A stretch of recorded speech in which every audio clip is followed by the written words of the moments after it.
السلام عليكم ورحمة الله وبركاته. إن الحمد لله نحمده ونستعينه ونستغفره ونعوذ بالله من شرور أنفسنا ومن سيئات أعمالنا. من يهده الله فلا مضل له ومن يضلل فلا هادي له. وأشهد أن لا إله إلا الله وحده لا شريك له وأشهد أن محمدا عبده ورسوله صلى الله تعالى عليه وعلى آله وصحبه وسلم تسليما كثيرا. يا أيها الذين آمنوا اتقوا الله حق تقاته ولا تموتن إلا وأنتم مسلمون. يا أيها الناس اتقوا ربكم الذي خلقكم من نفس واحدة وخلق منها زوجها وبث منهما رجالا كثيرا ونساء واتقوا الله الذي تساءلون به والأرحام إن الله كان عليكم رقيبا. يا أيها الذين آمنوا اتقوا الله وقولوا قولا سديدا يصلح لكم أعمالكم ويغفر لكم ذنوبكم ومن يطع الله ورسوله فقد فاز فوزا عظيما. أما بعد فإن خير الحديث كتاب الله وخير الهدي هدي محمد صلى الله عليه وسلم وشر الأمور محدثاتها وكل محدثة بدعة وكل بدعة ضلالة وكل ضلالة في النار. أعوذ بالله من الشيطان الرجيم. والذين يمسكون بالكتاب وأقاموا الصلاة إنا لا نضيع أجر المصلحين. শ্রদ্ধেয় উলামায়ে কেরাম, সম্মানিত দ্বীনী উপস্থিতি, মহান আল্লাহ রাব্বুল আলামিনের যাবতীয় প্রশংসা যে আল্লাহ পাক রব্বুল আলামিন আমাদের সকলকে এই মোবারক মসজিদে সুবাই খাল খবরে এশার সালাতের পরে আল্লাহ রাব্বুল আলামিনের কথা এবং তার প্রিয় রাসূল সাল্লাল্লাহু আলাইহি সাল্লামের কথা কিছু শোনার জন্য, কিছু শোনাবার জন্য একত্রিত হওয়ার তৌফিক দান করেছেন। বলেন আলহামদুলিল্লাহ। আলহামদুলিল্লাহ। সেই আল্লাহ রাব্বুল আলামিনের যাবতীয় প্রশংসা যে আল্লাহ রাব্বুল আলামিন আমাদের প্রবাসীদেরকে, আমরা সকলে এখানে প্রবাসী, এমন একটি সুযোগ দান করেছেন, তার বিশেষ নিয়ামত দান করেছেন যেটা যারা দেশে আছে তাদেরকে দান করেন না। আর তা হচ্ছে সৌদি আরবে কিছু সময় কাটাবার সুযোগ। অন্য কোনো দেশে নয়। যে দেশগুলিতে মানুষ শুধু পয়সার জন্য যায়, অন্য দেশের প্রবাসীরা প্রবাসে যায় শুধু রুজি রোজগারের জন্য। কেউ হালাল হারাম বাছাই করে, অধিকাংশ লোকই তার পরোয়া করে না। কিন্তু যারা সৌদি আরবে আসে তারা তুলনামূলক অন্যদের সামনে রাখলে তাদেরকে অবশ্যই তাদেরকে ভালো বলতে হবে তুলনা করে, কারণ তারা আর একটা বড় টানে এসেছে এই দেশে, শুধু পয়সার জন্য আসেনি। সেটা হচ্ছে যে এখানে হারমাইন শরীফাইন রয়েছে, আল্লাহর ঘর কাবা রয়েছে, প্রিয় রাসূল সাল্লাল্লাহু আলাইহি সাল্লামের মসজিদ নববী রয়েছে, যেসব মসজিদে ইবাদত বন্দেগীর বহুগুণ সওয়াব রয়েছে যা আপনাদের জানা রয়েছে। আর এখানে হজের সুযোগ রয়েছে সহজে, ওমরার সুযোগ রয়েছে, ইবাদত বন্দেগীর সুযোগ রয়েছে, ইবাদত বন্দেগীর দিনদারির একটা পরিবেশ রয়েছে এখানে। বেনামাজিও এখানে লজ্জাতে নামাজ পড়তে বাধ্য। কিছুদিন লজ্জাতে, দুনিয়ার গরজে অথবা ভয়ে চক্ষু লজ্জায় নামাজ পড়ে হতে পারে তার ঈমান মজবুত হয়ে যেতে পারে। যেমন নবী করিম সাল্লাল্লাহু আলাইহি সাল্লামের জামানায় অনেক নিউ মুসলিমদের অবস্থাটা ঠিক ওই রকমই ছিল। প্রথম থেকে ইসলাম গ্রহণ করেছে কিন্তু পূর্ণরূপে তারা ইসলাম বা ঈমানের ভিতরে আসতে পারেনি। তাই মহান আল্লাহ তাদের সম্পর্কে বলেছেন, কালাতিল আরাবু আমান্না কুল্লাম তুমিনু ওয়ালাকিন কুলু আসলামনা। বেদুইনরা নতুন নতুন মুসলমান হয়ে এসে বলতো, ঈমানের দাবি করে যে আমরা ঈমান নিয়ে এসেছি, ঈমানদার হওয়ার দাবি করতো, মুমিন হওয়ার। আল্লাহ বলছেন যে তোমরা এখনো পাকা ঈমানদার হওনি, লাম তুমিনু ওয়ালাকিন কুলু আসলামনা, তবে বলো যে আমরা মুসলিম হয়েছি, ইসলাম গ্রহণ করেছি। তো অনেকে এখানে আসার পরে আলহামদুলিল্লাহ দিনের দিকে এগিয়ে আসছেন।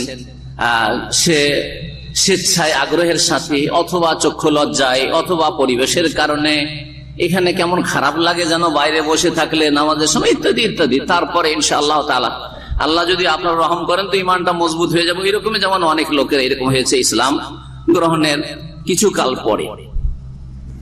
এই যে নিয়ামতগুলি আল্লাহ দান করেছেন, তারপরে আর একটি নিয়ামত যেটার আমরা খেয়াল করি না। এখান থেকে তো পয়সা নিয়ে যাচ্ছেন, ওই নিয়ামত তো জানাই আছে, সব দেশ থেকে নিয়ে যেতে পারবেন হয়তো কম বেশি।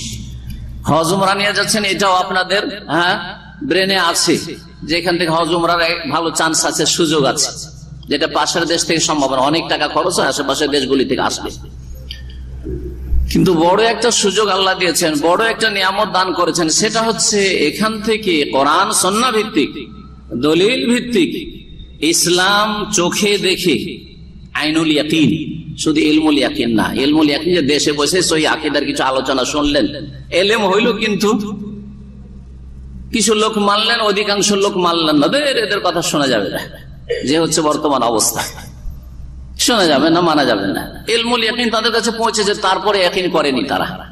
কিন্তু আপনারা যারা এখানে এসছেন, আপনাদের আইনুল ইয়াকিন চোখে দেখছেন, এখানে চোখে দেখছেন, এখানে নাই মাজার, এখানে নাই ওরস, এখানে নেই মিলাদ, এখানে সাহেব বারাত হালুয়া রুটি, এখানে কিয়াম, এখানে নেই সম্মিলিত দুরুদ, এখানে নেই সম্মিলিত জিকির, এখানে নেই কোন রকমের না শিরক না বিদাত, এখানে নাই পীর মুরিদি, কেউ মুরিদ কেউ পীর, এসব কিচ্ছু খুঁজে পান না। তারপরে কি একটু আপনি আপনার বিবেককে কাজে লাগান না যে রাসূলুল্লাহ সাল্লাল্লাহু আলাইহি ওয়াসাল্লামের দেশে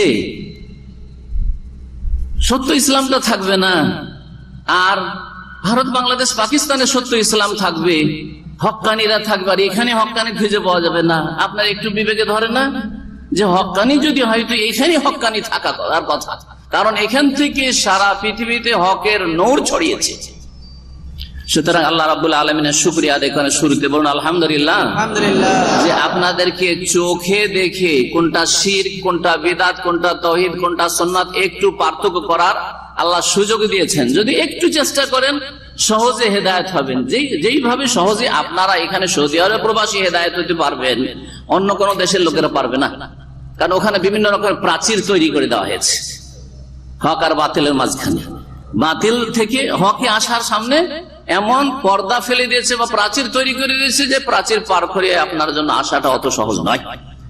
বিদাতি আলোচনার প্রাচীর হইতে পারে, বিভিন্ন রকমের বিভ্রান্তির প্রাচীর হইতে পারে, সব রয়েছে। সালাতে ওয়া সালাম প্রিয় নবী মুহাম্মদ রাসূলুল্লাহ সাল্লাল্লাহু আলাইহি সাল্লামের উপর, যিনি এই দেশে যে দেশে বসে আছেন সেই দেশে তিনি এবং তার সাহাবায়ে কেরামগণ তার সাথে সার্বিক সহযোগিতা করেছেন, জান মাল সবকিছুর কোরবানি করে, আর তারপরে আমাদের জন্য এই দিনটাকে সুন্দরভাবে মানুষের মাঝে, সাহাবায়ে কেরামদের মাঝে ছেড়ে গেছেন। তারাক্তুকুম আলাল মাহাজ্জাতিল বায়দা, নবী করিম সাল্লাল্লাহু আলাইহি ওয়াসাল্লাম বলছেন, সুস্পষ্ট রাস্তার উপর রাসূলুল্লাহ সাল্লাল্লাহু আলাইহি ওয়াসাল্লাম ছেড়ে গেছেন। লা ইয়াজিগু আনহা ইল্লা হালিক, সেখান থেকে যদি বাঁকা পথ কেউ অনুসরণ করে, বাঁকা পথে চলে, তো জানতে হবে যে সে হালেক, সে হচ্ছে সর্বনাশ, সে হচ্ছে হতভাগা, তার ভাগ্য খারাপ। সুতরাং এখান থেকে হকটা শিখে নিয়ে যাওয়ার চেষ্টা করবেন। হক কোনটা এটা জানার জন্য যেমন কোরআন সুন্নাহ ভিত্তিক ইলম লাগবে, তেমন আপনার বিবেককে কাজে লাগাইতে হবে।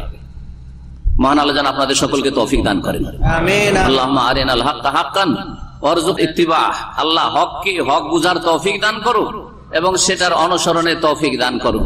ওয়া আরিনাল বাতিলা বাতিলান, আর বাতিলকে বাতিল বলে জানার এবং চেনার তৌফিক দান করো। ওয়ারযুকনা ইজতিনাবা, আর বাতিল থেকে, মিথ্যা থেকে, ভুল থেকে বেঁচে থাকার তৌফিক দান করো, আমিন। আজকের আলোচনার বিষয়বস্তু আমি চাইছিলাম এমন আলোচনা যে সবাই তাতে খুশি হন। কথা বোঝা গেছে না? দিন ইসলামের মেলা আলোচনা আছে যেগুলো তো সবাই খুশি হবে। যদি বলি 5 ওয়াক্ত নামাজ, তো 5 ওয়াক্ত নামাজ সবাই খুশি হবে। 5 ওয়াক্ত নামাজ সবাই বিশ্বাস করে, যারা মুসলিম মোটামুটি বিশ্বাস করে 5 ওয়াক্ত নামাজ পড়ে না সেটা আলাদা কথা। 5 ওয়াক্ত নামাজের গুরুত্ব, ফজিলত, বিশেষ করে ফজিলত শোনাইলে তো অসুবিধা নেই। আবার সাজা শাস্তি যদি শোনাই আর ইসলামের হুকুম শোনাই তো কষ্ট লাগবে অনেকে, যারা নামাজি না, আধা নামাজি, যদি বলা হয় যে নামাজ ছাড়লে কুফরি, তো কষ্ট লাগবে, রাগ লাগবে। এই জন্য মিষ্টি মিষ্টি হচ্ছে খালি ফজিলত, শুধু নামাজ পড়লে কি পাবেন, নামাজ পড়লে কি পাবেন, রোজা রাখলে কি পাবেন, যাকাত দিলে কি পাবেন, দান খেরাত করলে কি পাবেন, হজ করলে কি পাবেন, ওমরা করলে কি পাবেন, এই ধরনের কিছু আলোচনা রাখতে চাইছিলাম যাতে সবাইকে আপনাদের মিষ্টি লাগে, মজাও লাগে, আর আমার উপর রাগও না করে। বোঝা গেছে কিনা? কিন্তু শেখ রবি জাযাহুল্লাহ খায়র, উনি এমন একটা বিষয় আমার উপর চাপিয়ে দিয়েছেন যাতে অনেকে খুশি হবেন আর অনেকে বেজার হবে। আপনারা যদি বেজার নাও হন, তো যারা এই রেকর্ডিং এর পরে শুনবে আর তাদের পার্থিব অসৎ উদ্দেশ্যে আঘাত লাগবে, অসৎ স্বার্থে আঘাত লাগবে, তারা বড় বেজার হবে আর কত রকমের যে ফতোয়াবাজি করবে আর গাল দিবে আর ইসলাম থেকে খারিজ করবে, তো আল্লাহ ভালো জানে। তো কিন্তু হক কথা বলতে হবে, যেহেতু আমার উপরে দায়িত্ব চাপানো হয়েছে বলার জন্য। সেটা হচ্ছে ইসলামের দৃষ্টিতে বা কোরআন সুন্নাহর আলোকে সুফিবাদ, পীরতন্ত্র বড় গুরুত্বপূর্ণ বিষয়, বড় গুরুত্বপূর্ণ বিষয়। কারণ পীরতন্ত্র ছাড়া ভারত, বাংলাদেশ, পাকিস্তানের অধিকাংশ মুসলিম মনে করে যে এছাড়া আল্লাহকে পাওয়া যাবে না, এছাড়া আল্লাহর সন্তুষ্টি পাওয়া যাবে না, এছাড়া আত্মার পরিশুদ্ধি হবে না, এছাড়া দুনিয়ার মোহ থেকে, লোভ থেকে আর পাপ থেকে মুক্ত হওয়া যাবে না, ইত্যাদি ইত্যাদি এসব কথা রয়েছে। এইরকম বহু কথাই রয়েছে, যার ফলে এই বিষয়টি যখন এইভাবে মানুষরা ভাবছে আর এমন এটাকে ধর্মকর্ম মনে করছে, যেমন মসজিদের খেদমত করা হচ্ছে, যেমন ইসলামিক প্রতিষ্ঠান, মাদ্রাসা, ইসলামিক স্কুলের খেদমত করা হচ্ছে, তার চাইতে বেশি জাঁকজমকপূর্ণ ভাবে, তার চাইতে বেশি গুরুত্ব দিয়ে আর তার চাইতে বেশি নিজের ত্যাগ স্বীকার করে, কোরবানি করে মাজারের খেদমত করা হচ্ছে, পীর সাহেবদের খেদমত করা হচ্ছে, তাদেরকে খেতে পান আর না পান সে সালাম মুসাফার সাথে টাকা পয়সা ধরানো হচ্ছে। এক এক মুসাফার সাথে টাকা আজকাল দেখতে পাচ্ছেন, যারা ফেসবুকে দেখছেন, বাপরে বাবা। জি হ্যাঁ, এই টাকা দুনিয়ার বড় বড় পুঁজিপুতিরা এইভাবে হাসিল করতে পারে না। ওরাকে ব্যবসাতে রিস্ক নিতে হয়, লাভ হইতে পারে, মার খেতে পারে। কিন্তু এই ব্যবসা এমন ব্যবসা, পীরতন্ত্রের ব্যবসা, যাতে লস বলে কিছু নেই, লস বলে লোকসান বলে কিছু নেই। এই ব্যবসা সম্পর্কে আলোচনা করতে বলা হয়েছে। কোরআন হাদিসের দুই একটি আয়াত আর হাদিস শোনাই, দলিল শোনাই, আর তারপরে তখন এই বিষয়টির দিকে আমরা প্রবেশ করব। আল্লাহ রাব্বুল আলামিন সূরা রুমের আয়াত নম্বর 30 এর ইরশাদ করছেন, ফাআকিম ওয়াজহাকা লিদ-দীনি হানিফা। হে মুসলিম, হে মানুষ, তুমি দ্বীনের দিকে একনিষ্ঠ হয়ে একগ্রচিত্তে তোমার মুখমণ্ডলকে সোজা করে দাও, তোমার মুখ ফিরিয়ে দাও দ্বীনের দিকে, আনুগত্যের দিকে, হানিফান একনিষ্ঠ হয়ে, ফিতরাত আল্লাহ। এটা হচ্ছে আল্লাহ রাব্বুল আলামিনের প্রকৃতি, আল্লাহ রাব্বুল আলামিনের সৃষ্টি করা মানব জাতির প্রকৃতি। আল্লাহ যে মানব জাতিকে যে প্রকৃতি সৃষ্টি করেছেন, সেটা হচ্ছে এই প্রকৃতি। দিন ইসলাম হচ্ছে আল্লাহর মনোনীত দিন, হচ্ছে ইসলাম, ইন্নাদ-দীন ইনদাল্লাহিল ইসলাম। আর দিন ইসলাম হচ্ছে দিনুল ফিতরা, প্রাকৃতিক দিন, অর্থাৎ এমন একটা দিন যেটা মানুষের নেচারের সাথে, স্বভাবের সাথে, প্রকৃতির সাথে সামঞ্জস্যশীল। আপনার প্রকৃতিতে আছে আল্লাহ, আল্লাহর সন্ধান, আল্লাহর ভালোবাসা, আল্লাহর মুখাপেক্ষী হওয়া, আল্লাহর দ্বারস্থ হওয়া, আল্লাহর কাছে আশা রাখা। একেবারে নিরুপায় অবস্থায়, অসহায় অবস্থায় একটি মহাশক্তিকে সন্ধান করছেন, তিনি হচ্ছেন আল্লাহ রাব্বুল আলামিন। আম্মা ইউজিবুল মুত্তারা ইযা দাআ ওয়া ইয়াকশিফুস সু। কে আছে যে নিরুপায় অসহায় ব্যক্তির ডাকে সাড়া দিয়ে থাকে, ওয়া ইয়াকশিফুস সু, এবং বিপদ আপদকে দূর করে থাকে, একমাত্র তিনি আল্লাহ রাব্বুল আলামিন। কোন গস, কুতুব, ওলি আর আবদাল এসব নাই। ফিতরাত আল্লাহ আল্লাতী ফাতারান নাস আলাইহা, যার উপর মানব জাতিকে আল্লাহ সৃষ্টি করেছেন, এই ফিতরাতের উপর মানব জাতিকে আল্লাহ সৃষ্টি করেছেন। লা তাবদীলা লিখালকিল্লাহ যালিকাদ দীনুল কাইয়্যিম। আল্লাহর এই সৃষ্টিতে কোন রকমের পরিবর্তন নেই, যে একটা যুগে ছিল তারপরে না না না না অন্য ধর্ম, মানুষের বহুত্ববাদী ধর্ম, শিরকের ধর্ম, মানুষের খেয়াল খুশি ছেড়ে দেওয়া হয়েছে, তোমাদের ইচ্ছা মতো যে যাকে যে ধর্ম লাগে তোমরা পালন করো, যেভাবে পারছো পালন করো, হইলেই হইল ধর্ম। না না না, লা তাবদীলা লিখালকিল্লাহ। এটা হচ্ছে মানুষের ফিতরাত, দ্বীন ইসলাম। আল্লাহ রাব্বুল আলামিন মানুষের ফিতরাতে, প্রকৃতিতে সৃষ্টি করে রেখে দিয়েছেন। যালিকাদ দীনুল কাইয়্যিম, এটি হচ্ছে সুপ্রতিষ্ঠিত দিন, এটি হচ্ছে আল্লাহ রাব্বুল আলামিনের দিন কায়েম করা, যে দিন ইসলাম, যে আল্লাহর মনোনীত, সেটা জীবনের প্রতিটি ক্ষেত্রে বাস্তবায়ন করবেন যার যতটা সাধ্যে রয়েছে। ওয়ালাকিন্না আকসারান নাসি লা ইয়ালামুন। তাহলে মানুষের ফিতরাত হচ্ছে এটি, যে দিন ইসলাম এর উপর সৃষ্টি করা হয়েছে তাকে। সুতরাং ওই অবস্থায় যদি তাকে ছেড়ে দেওয়া হয়, তো সে সে অবস্থায় সারা জীবনটা থাকবে, এদিক সেদিক যাবে না। কিন্তু কোন মানুষকে এই অবস্থায় ছেড়ে দেওয়া হয় না। মানুষের পারিপার্শ্বিক অবস্থা, পারিবারিক অবস্থা, সামাজিক অবস্থা, রাষ্ট্রীয় অবস্থা, বিভিন্ন অবস্থাগুলি, অর্থনৈতিক অবস্থা, বিভিন্ন অবস্থা, আশেপাশে দোস্ত বন্ধু, আত্মীয় স্বজন, এরা যেমন তেমন করে ফেলে। এই জন্য মুহাম্মদ রাসূলুল্লাহ সাল্লাল্লাহু আলাইহি ওয়াসাল্লাম, সহিহ বুখারী মুসলিম হাদিস রয়েছে, কুল্লু মাউলুদিন ইউলাদু আলা ফিতরা, প্রত্যেক শিশু জন্মায় ফিতরাতের উপর। যে ফিতরাতের কথা কোরআনে কারীমের আয়াতে সূরা রুমে আল্লাহ বললেন, একাধিক আয়াত রয়েছে মর্মে, এই ফিতরাতের উপর প্রত্যেক শিশু জন্মায়। আর আমরা প্রত্যেকে এক সময় শিশু ছিলাম। আমরা ওই ফিতরাতের উপর, মানে ফিতরাত ইসলাম, ইসলামের নেচারের উপর আমাদের জন্ম হয়েছে। তারপরে বাপ মা যদি ইহুদি হয় তো ইহুদি বানিয়ে দেয়। ইহুদির ছেলেও মুসলিম হয়ে জন্মেছে, কিন্তু বাপ মা ইহুদি বানিয়ে দিয়েছে। বাপ মা খ্রিস্টান, সেই জন্য ছেলেকে খ্রিস্টান বানিয়ে ফেলেছে। অথবা বাপ মা মজুস, অগ্নি পূজক, সেই জন্য মজুসি বানিয়ে ফেলেছে, অগ্নি পূজক বানিয়ে ফেলেছে। বাপ মা হিন্দু, সেই জন্য হিন্দু বানিয়ে ফেলেছে। বাপ মা মাজারপন্থী, সেই জন্য মাজারপন্থী বানিয়ে ফেলেছে। বাপ মা অন্ধ, সেই জন্য ছেলেকে অন্ধ বানিয়ে ফেলেছে। দলিল বুঝে না, অন্ধ অনুসরণ করে, অন্ধ ভক্তি করে। পরিবেশের কারণে, সমাজের কারণে, পরিবারের কারণে, আবহাওয়ার কারণে মানুষের রং বদলে যায়, আখলাক চরিত্র বদলে যায়, ঈমান বদলে যায়, আকীদা বদলে যায়, ধর্মকর্ম বদলে যায়। না হলে প্রত্যেক মানুষ আল্লাহ রাব্বুল আলামিন দ্বীন ইসলামের উপর সৃষ্টি করেছে। সহিহ মুসলিম আরেকটা হাদিস রয়েছে, আরো স্পষ্ট করে এই বিষয়টি। লম্বা হাদিসের একটি অংশ, হাদিসে কুদসি, মহান আল্লাহ ইরশাদ করছেন, ইয়াকুলুল্লাহু তাআলা, ইন্নী খালাকতু ইবাদি হুনাফা, আমি আমার বান্দাদেরকে একনিষ্ঠ করে সৃষ্টি করেছি। আমার বান্দাদেরকে হানিফ, যেমন ইব্রাহিম আলাইহিস সালাম হানিফ ছিলেন, ওই রকম একনিষ্ঠ করে। আল্লাহ ছাড়া কিছু বুঝেন, আল্লাহর ইবাদত ছাড়া কিছু বুঝেন, আল্লাহর মহব্বত ছাড়া কিছু বুঝেন। আল্লাহর মহব্বতের ভিত্তিতে অন্য কারোর সাথে মহব্বত, আল্লাহর মহব্বত যার অন্তরে, তার সাথে আমার কোনো মহব্বত নাই। জি, এটা হচ্ছে দ্বীন ইসলাম। আল্লাহর সাথে যার যত মহব্বত, তার সাথে আমার আপনার তত মহব্বত, এটা হচ্ছে দ্বীন ইসলাম। জি, একটা পরমাণু যার সাথে রক্তের কোন সম্পর্ক নেই, আল্লাহর সাথে তার মহব্বত, সুতরাং আপনার আমার একজন মুসলিমের তার সাথে সবচেয়ে বেশি মহব্বত।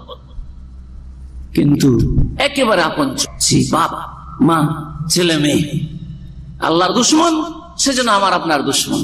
নূহ আলাইহিস সালামের ছেলে সম্পর্কে আল্লাহ জন্য বললেন, ইন্নাহু লাইসা মিন আহলি, এ তোমার পরিবারে না, তোমার ছেলে অবাধ্য ছেলে। বাপের ক্ষেত্রে ইব্রাহিম আলাইহিস সালাম যা দরখাস্ত করলেন যে আল্লাহ আমার বাপের ক্ষেত্রে তুমি লাঞ্ছিত করবে, আল্লাহ বলছেন যে দেখো হচ্ছে জালেম, সুতরাং জালেমদের ক্ষেত্রে কোনো কথা চলবে না। এই জুলমের ওপর সবচেয়ে বড় জুলম শিরক, এই শিরক কুফরির ওপর তোমার বাবা থেকে গেল, সুতরাং তার জন্য দোয়া করা চলবে না, তার জন্য দরখাস্ত চলবে না, তার নাজাতের জন্য। সমস্ত আমার বান্দাদেরকে সৃষ্টি করেছে একনিষ্ঠ করে। কিন্তু এইরকম কেন হইল? এত ধর্মকর্ম, এত মতবাদ, এত তন্ত্র মন্ত্র আসলো কোত্থেকে? এইসব তন্ত্র মন্ত্র তো ছিল না। আল্লাহ সৃষ্টি করেছেন ইসলামের উপর, অর্থাৎ আনুগত্যের উপর। কার আনুগত্য? কার সামনে স্যারেন্ডার করা। ইসলাম মানে ইসলাম, স্যারেন্ডার করা, আল্লাহর সামনে আত্মসমর্পণ করা, আল্লাহর আদেশ নিষেধের সামনে আত্মসমর্পণ করা। আর আল্লাহর আদেশ নিষেধ মানতে হলে রাসূলুল্লাহ সাল্লাল্লাহু আলাইহি ওয়াসাল্লাম আনুগত্য করতে হবে। আর বড়দের যতটা আনুগত্য করতে বলা হয়েছে বৈধ ক্ষেত্রে ততটা আনুগত্য করতে হবে, ব্যাস। কিন্তু আল্লাহ রাব্বুল আলামিনকে ঠিক রেখে, আল্লাহ রাব্বুল আলামিনকে ঠিক রেখে ফাজতালাতুহুমুশ শায়াতিন, শয়তান তাদেরকে নিয়ে টানা হাজরা শুরু করল। সবগুলিকে আল্লাহ হুনাফা তৈরি করলেন, সৃষ্টি করলেন। আর শয়তান ইবলিস আর ওর চেলা রাজা জিন শয়তান, মানুষ শয়তান রয়েছে, এরা টানা হাজরা শুরু করলো। সুতরাং ফাআহলু লাহুম মা হারামতু আলাইহিম, আল্লাহ যা হারাম করেছেন তা তাদের জন্য হালাল করে ফেললো বা ধর্মকর্ম বানিয়ে ফেললো। খাদ্যের ক্ষেত্রে, পানীয়ের ক্ষেত্রে, ব্যবহারের বিষয়বস্তুর ক্ষেত্রে আল্লাহ যা হারাম করেছেন মানুষ সেগুলো খেয়ে থাকে, ব্যবহার করে থাকে। এইরকমই ধর্মকর্মের ক্ষেত্রে সবচেয়ে বড় হারাম হচ্ছে, সবচেয়ে বড় হারাম কি এটাই জানেন না নাকি? শিরক। সবচেয়ে বড় হারাম হচ্ছে শিরক। এর চাইতে বড় কোন হারাম আছে? খুন করা হারাম, জিনা করা হারাম, মদ খাওয়া হারাম। কিন্তু এই সমস্ত গুনার চাইতে বড় গুনাহ কি? শিরক। শিরক, ইন্না শিরকা লাযুলমুন আযীম, সবচেয়ে বড় জুলম, সবচেয়ে বড় অন্যায়, অপরাধ। সুতরাং যা আমি হারাম করেছি তা হালাল করে দিল। শিরকে শুধু হালাল করেছে না, শিরকি হচ্ছে ধর্ম।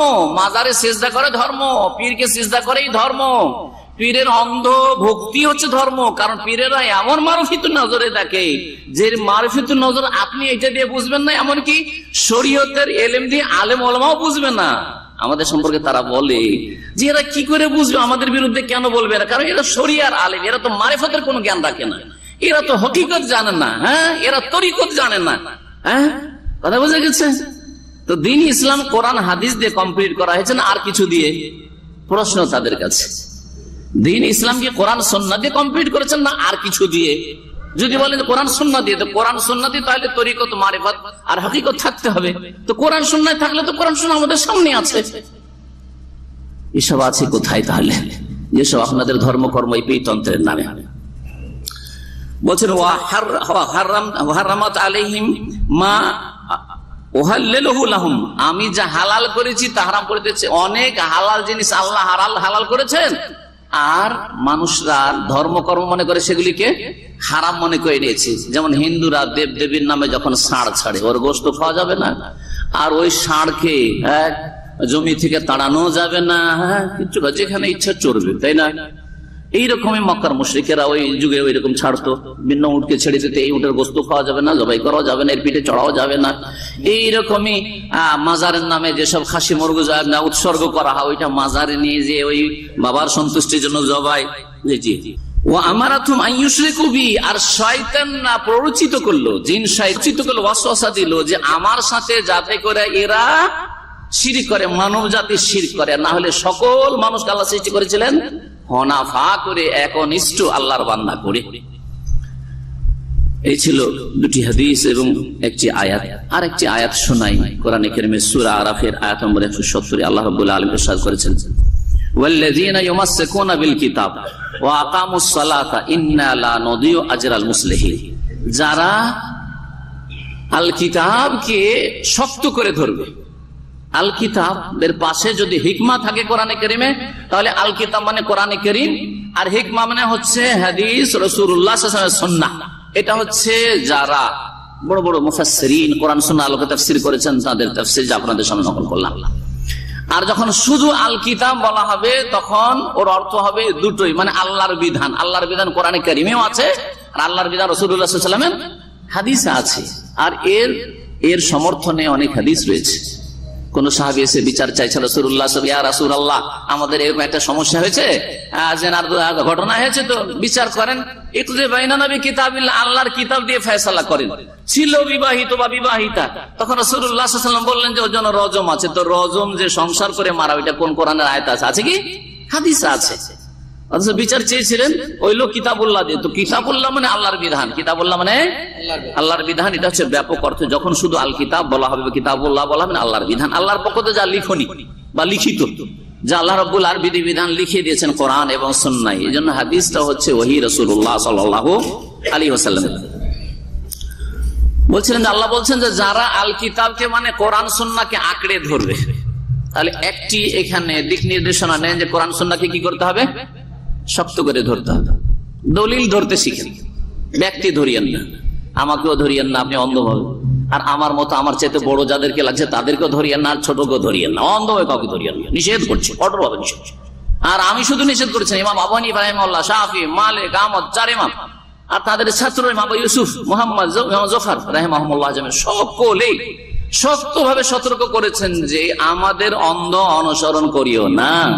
কারোর জন্য হালাল নয় যে বিনা দলিলে আমাদের কথাগুলিকে মানবে। দলিল পেলে আমাদের কথা মানবেন শ্রদ্ধার সাথে, দলিল না পেলে ছেড়ে দেবেন, ছেড়ে দেবেন আমাদের কথা, ছুঁড়ে ফেলে দেবেন আমাদের কথা, কোনো পরোয়া করবেন না। এটা হচ্ছে দ্বীন ইসলাম। সুতরাং আপনাকে আমাকে দলিলের সাথে চলতে হবে। একটা কথা বললাম যে কোরআন সুন্নাহকে শক্ত করে ধরতে হবে। আপনার আকীদা, ইবাদত, আখলাক, জীবনের প্রতিটি ক্ষেত্রে দ্বীন ইসলাম পালন করার ক্ষেত্রে আপনি যে কোরআন সুন্নাহকে মজবুত করে ধরে আছেন, এর বাস্তব রূপ আরেকটা বলছেন।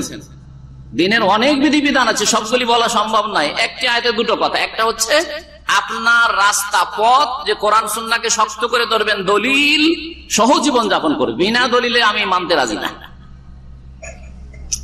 2 নম্বর হচ্ছে ওয়া আকামুস সালাহ, আমি যে মুসলিম, যে আমি আল্লাহর আদেশ নিষেধ মানি, এর বাস্তব প্রমাণ কি? 5 বার আল্লাহর সামনে হাজিরা দেওয়া, তা হচ্ছে 5 ওয়াক্ত নামাজ। ওয়া আকামুস সালাত, আর তারা নামাজ কায়েম করবে, সালাত প্রতিষ্ঠা করবে। এই দুটো কাজ বলে আল্লাহ বলে দিলেন যে কোরআন সুন্নাহ আঁকড়ে ধরা হচ্ছে আপনার আকীদা, দ্বীনি বিশ্বাস ঠিক করা। আর দ্বীনি বিশ্বাস ঠিক হওয়ার সাথে, সহি আকীদার সাথে সাথে আপনার সত্যিকার অর্থে মুসলিম হওয়া হচ্ছে নামাজের হেফাজত করা, 5 ওয়াক্ত 17 রাকাত ফজর সহ। যদি এইরকম চলতে পারেন, আল্লাহ বলছেন যে ইন্না লা নুযিউ আজরাল মুসলিহিন, তাহলে এরাই হচ্ছে মুসলিহিন, সংস্কারক। এরাই হচ্ছে সংশোধনকারী, যারা নিজেদেরও সংশোধন করে, নিজের পরিবারেরও সংশোধন করতে পারবে, নিজের সমাজের সংশোধন করতে পারবে, নিজের আত্মীয় স্বজনের সংশোধন করতে পারবে, নিজের দেশবাসীর সংশোধন করতে পারবে, সারা বিশ্বের সংশোধন করতে পারবে, যার কাছে পৌঁছিবে কথা। কিন্তু কোরআন সুন্নাহর দলিলের সাথে আর সত্যিকার ইবাদত বন্দেগীর ক্ষেত্রে প্রমাণ করে দিতে হবে যে আমি আল্লাহর গোলাম, আল্লাহর বান্দা। এই দেখো 5 বার করে আজান হইতে মসজিদে হাজির। জি হ্যাঁ, মুসলিহিন হইতে পারবেন। সালেহিন, আপনি নিজেই শুধু ভালো কিন্তু অন্যকে ভালো করলেন না, বা অন্যরা মন্দতে ডুবে আছে তাদের সংশোধনের চেষ্টা করলেন না, এতে নাজাত পাওয়া যাবে না। আল্লাহ শুধু মুসলিহিনদের নাজাতের কথা বলেছেন, যারা নিজেদেরও সংশোধন করে, অন্যদেরও সংশোধন করে। কু আনফুসাকুম ওয়া আহলিকুম নারা, আর না হলে ডুববে যখন সকলে জাহান্নামে, তখন আপনাকেও ডুবতে হবে। যেমন একটু পানি জাহাজের উদাহরণ দিয়েছেন নবী করিম সাল্লাল্লাহু আলাইহি ওয়াসাল্লাম। যদি ফুটো করা থাকে তো পানি জাহাজের যদি উপর তলাতেও বসে থাকেন, তবু আস্তে আস্তে নিচের তলা লোক ডুবার পরে আপনিও ডুববেন, আপনার পুরো জাহাজটাই হালাকু ওয়া হালাকু জামিয়ান, সকলে ডুবে শেষ হয়ে যাবে। এই কোরআন সুন্নাহর এই কথাগুলি বলার পরে কথা অনেক আছে, আর সময় অল্প, আর অত লম্বা সময় এখানে সুযোগও নাই। তবে এই বিষয়গুলি ইনশাআল্লাহ তাআলা আমরা কমপ্লিট করব, যদিও অল্প কিছু আলোচনা আমাদের এই সুফিবাদ সম্পর্কে, পীরতন্ত্র সম্পর্কে আছে, অলরেডি নেটে পাবেন। কিন্তু আজকে আলোচনা যে বিষয়গুলি করব তা হচ্ছে সুফিবাদ কখন থেকে শুরু হইল। এটা কি রাসূলুল্লাহ সাল্লাল্লাহু আলাইহি ওয়াসাল্লাম জামানা থেকে, না সাহাবায়ে কেরামের জামানা থেকে, না তাবেঈনদের জামানা থেকে, না এই 3টা যে স্বর্ণযুগ আছে তারপরে কোনো কালে শুরু হয়েছে? আর প্রথম কখন শুরু হলো, আর কিভাবে শুরু হলো, এগুলি বললে অনেক সময় লাগে। আর তারপরে এদের মেন আকীদা, যেই আকীদাগুলি সরাসরি কোরআন এবং হাদিসের সাথে সাংঘর্ষিক, একেবারে সরাসরি দ্বন্দ্ব রয়েছে। আমলের বিষয় না যে আমলে একটু বিদআত আছে, সুন্নাত আর বিদআত না, একেবারে আকীদার ক্ষেত্রে বড় বড় কুফরি, শিরক আর বড় বড় গোমরাহি জাতি ইসলাম মোটেই থাকবে না। ইসলাম একদিকে রাস্তা দেখাচ্ছে আর সুফিবাদ আর একদিকে রাস্তা দেখাচ্ছে। ইসলাম এক কথা বলছে, এক আকীদা বলছে, আর সুফিবাদ আর এক ধ্যান ধারণা ইসলাম সম্পর্কে দিচ্ছে, একেবারে বিপরীত দিকে যাচ্ছে। সুতরাং এই সুফিবাদ বা তাসাউফ বা পীরতন্ত্রের উৎস কোরআন সুন্নাহ নয়। একটি কথা শুনে রাখি, লম্বা কথার মধ্যে এই কথাগুলি যদি কমপক্ষে জানা থাকে তো অন্তত হেদায়েতের রাস্তা না খোঁজার চেষ্টা করবেন, ইউটার্নের চেষ্টা করবেন। না রে, এদিকে রাস্তা বন্ধ আছে, আমাকে সামনে গিয়ে লাভ না, একটু পরে গিয়ে ফিরে ঘুরে আসতে হবে, তো অত দূর গিয়ে না ঘুরে এসে এখান থেকে ঘুরি, তাই না? জি হ্যাঁ, সুফিবাদের উৎস মানে সুফিবাদ কোরআন হাদিস থেকে নেওয়া হয়নি। সুফিবাদ বিভিন্ন ধর্মের কিছু মরিচ মশলা আর তারপরে কিছু আইটেম নিয়ে তারপরে ভর্তা বানানো হয়েছে। ভর্তা বানাচ্ছে, ভর্তাতে যেমন মেলা কিছু কাঁচা মরিচ, লাল মরিচ, এই মরিচ, সেই মরিচ, আর এই সেই করে 5 মিশালা আমরা বলি, 5 মিশালা, 5 রকম মিক্স করা হয়েছে। এই জন্য সুফিরা হিন্দু ধর্ম থেকে কিছু নিয়েছে, খ্রিস্টান ধর্ম থেকে কিছু নিয়েছে, তারপরে অগ্নি পূজকদের থেকে কিছু নিয়েছে, মজুসদের কাছ থেকে ধর্মীয় বিষয়গুলি এদের থেকে, আর কিছু নিয়েছে গ্রিক দর্শন থেকে, ইউনানি ফালসাফা থেকে। যারা আমার দেশে ওই যে আকীদা নাসাফিয়া বা ইলমুল কালাম যারা কওমি মাদ্রাসায় পড়েছেন, অথবা ফাজেল কামেলে যারা ইলমুল কালাম পড়েছেন, আকীদার নামে ভ্রান্ত আকীদা, আশারি, মাতুরিদি আর ওই আপনার মুতাজিলা মতবাদ, ওই সবগুলি এসেছে আসলে আব্বাসীয় আমলে গ্রিক দর্শন থেকে। জি হ্যাঁ, এই সবগুলির মিক্সচার দিয়ে তার উপর এই যে আমার আলখাল্লা আছে না, এইরকম আলখাল্লাটা হচ্ছে ইসলাম, জুব্বাটা হচ্ছে ইসলামের জুব্বা পরিয়ে দেওয়া হয়েছে, আর ভিতরে সবগুলি ভরা আছে কিছু খ্রিস্টান ধর্ম, কিছু হিন্দু ধর্ম, আর কিছু আছে এই যে যা বললাম সব ধর্ম গড় মিক্স করে বানানো হয়েছে। জি হ্যাঁ, এই সুফিবাদ একটি ধর্মীয় আন্দোলন, এই সুফিবাদের উপরে অনেক বই লেখা হয়েছে আরবিতে, সুবহানাল্লাহ। সৌদি আরবের বড় বড় ইউনিভার্সিটি গুলি থেকে, বড় বড় যেগুলো ইসলামিক বিশ্ববিদ্যালয় সেগুলো থেকে এর উপর অনেক থিসিস এখানকার বড় বড় ভালো স্টুডেন্টরা লিখেছে, মাস্টার্স এর থিসিস বা এমফিল এর যে থিসিস হয়, তারপরে আপনার এর জন্য পিএইচডি থিসিস হয় তাতে। আর অনেকগুলি কয়েক খণ্ডের বই আছে যেগুলির সংক্ষেপ কিছু আপনাদের সামনে নিয়ে এসেছি। সেই কিতাবগুলিতে গবেষণামূলক আলোচনা করা হয়েছে আর বলা হয়েছে যে সুফিবাদ হচ্ছে আত-তাসাউফ হারাকাতুন দীনিয়া। সুফিবাদ হচ্ছে একটি ধর্মীয় আন্দোলন, মানে ধর্মের নামে সেই আন্দোলনটি শুরু হয়েছে ফিল আলামিল ইসলামী, মুসলিম বিশ্বে বা মুসলিম দেশগুলিতে শুরু হয়েছে। কখন শুরু হয়েছে? ফিল কারনি সালেস আল হিজরি, তৃতীয় শতাব্দীতে। কোন শতাব্দীতে? তৃতীয় শতাব্দীতে। নবী করিম সাল্লাল্লাহু আলাইহি ওয়াসাল্লামের ইন্তেকাল হলো কোন হিজরিতে? 10ম হিজরিতে জিলহজ শেষ হয়ে যায়।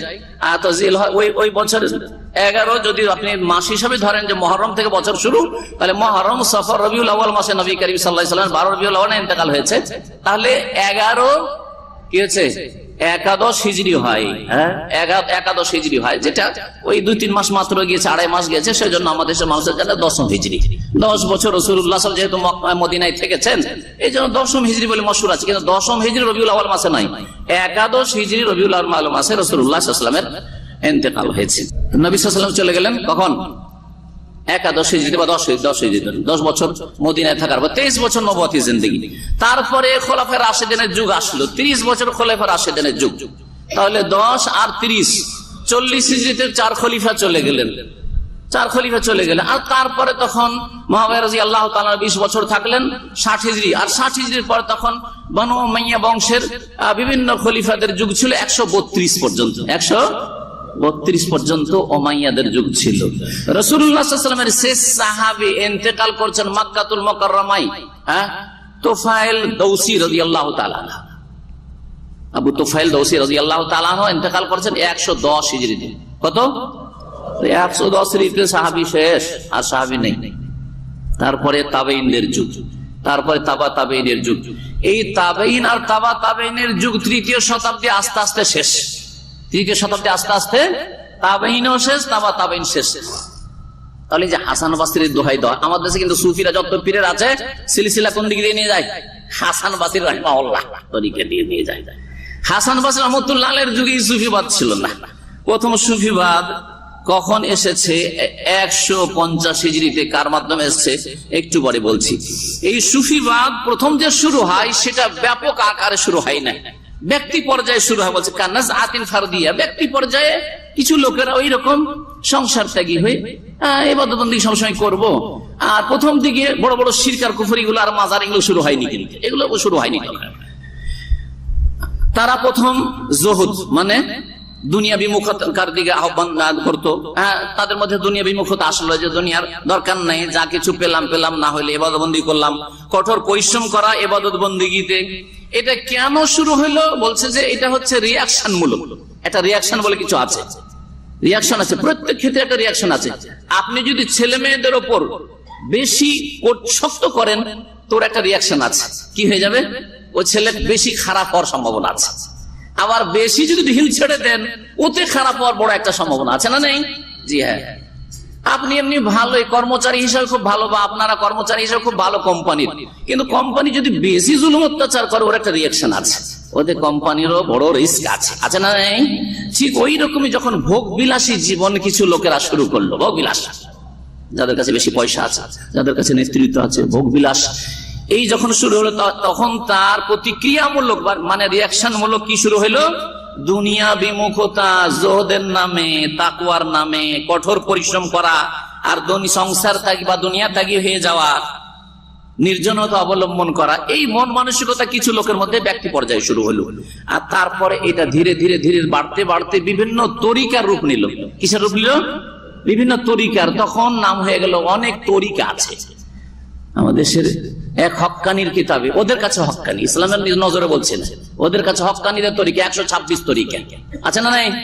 ইসলাম হচ্ছে একটা তরিকা, কিন্তু ইসলাম বাদ দিয়ে 126 তরিকা ওদের কাছে আছে। তার মধ্যে সবচেয়ে শর্টকাট তরিকা ওদের চিশতিয়া সাবেরিয়া তরিকা, ওই কিতাবে আছে, ভূমিকাতে আছে। ভেদে মারিফাত ইয়াদে খোদা যদি পড়েন তাহলে, পড়তে হবে না, ওসব কিতাব পড়িয়েন না, না হলে গুমরাহি হবে।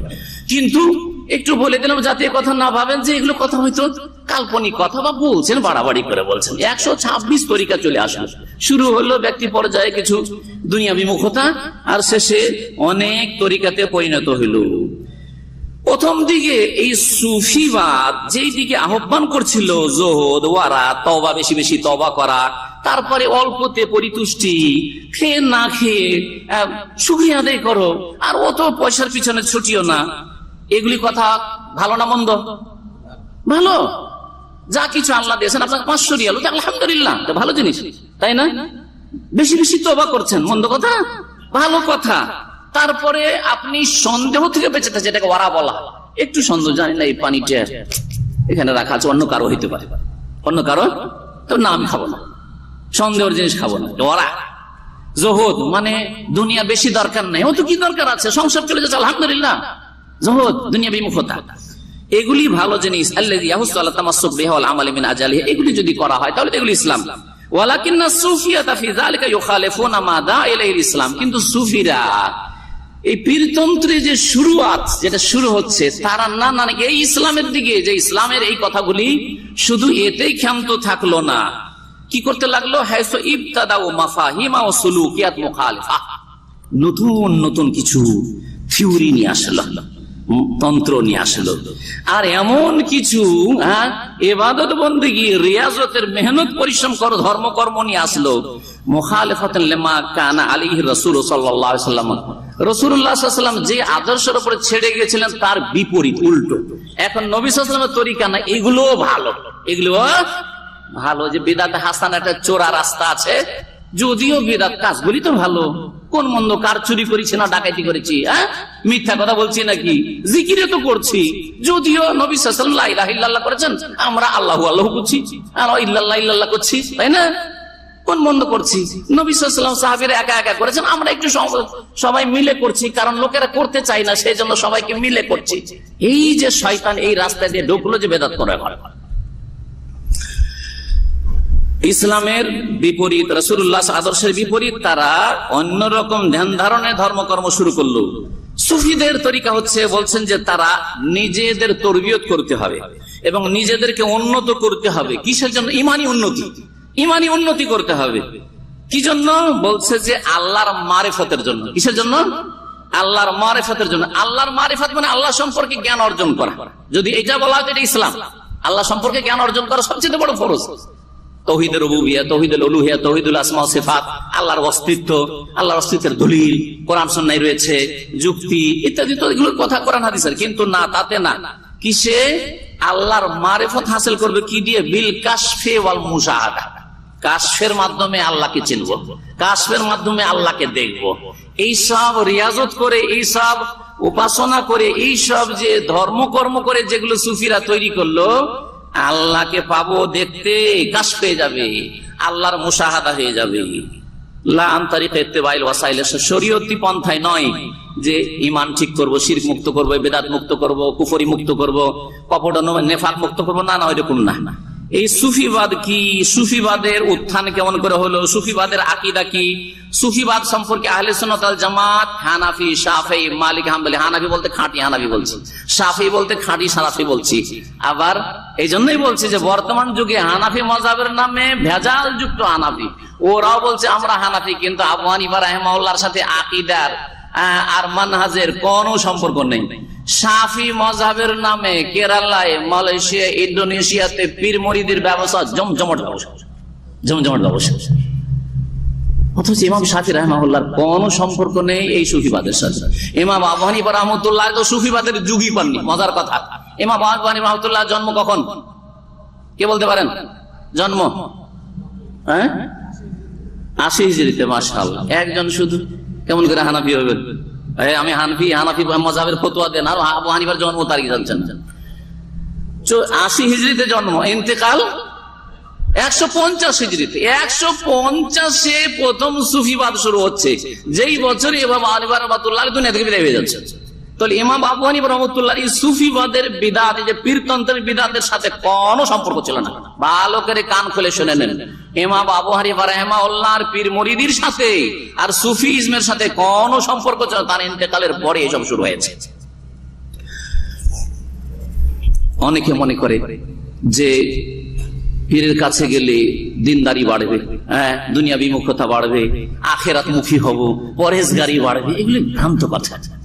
ওখানে গেলে এত পয়সার খেলা, এত পয়সার খেলা যে ওখানে গিয়ে দিনদারি বাড়বে না, এটা একটা দিক। দ্বিতীয় দিক হচ্ছে যে আপনার আকীদাই তাওহীদকে শিরক দিয়ে ধ্বংস করবে, সুন্নতকে বিদআত দিয়ে ধ্বংস করবে। তো দিন মানে কি? দিন মানে শুধু জিকির করা? হ্যাঁ, দিন মানে শুধু না না না আমি সংসার করবো না, কাজকর্ম করবো না, হ্যাঁ, খানকাতে বসে থাকবো, এর নাম দিন? না, এর নাম দিন নয়। আসল হচ্ছে আকীদাই বরবাদ করে দিবে।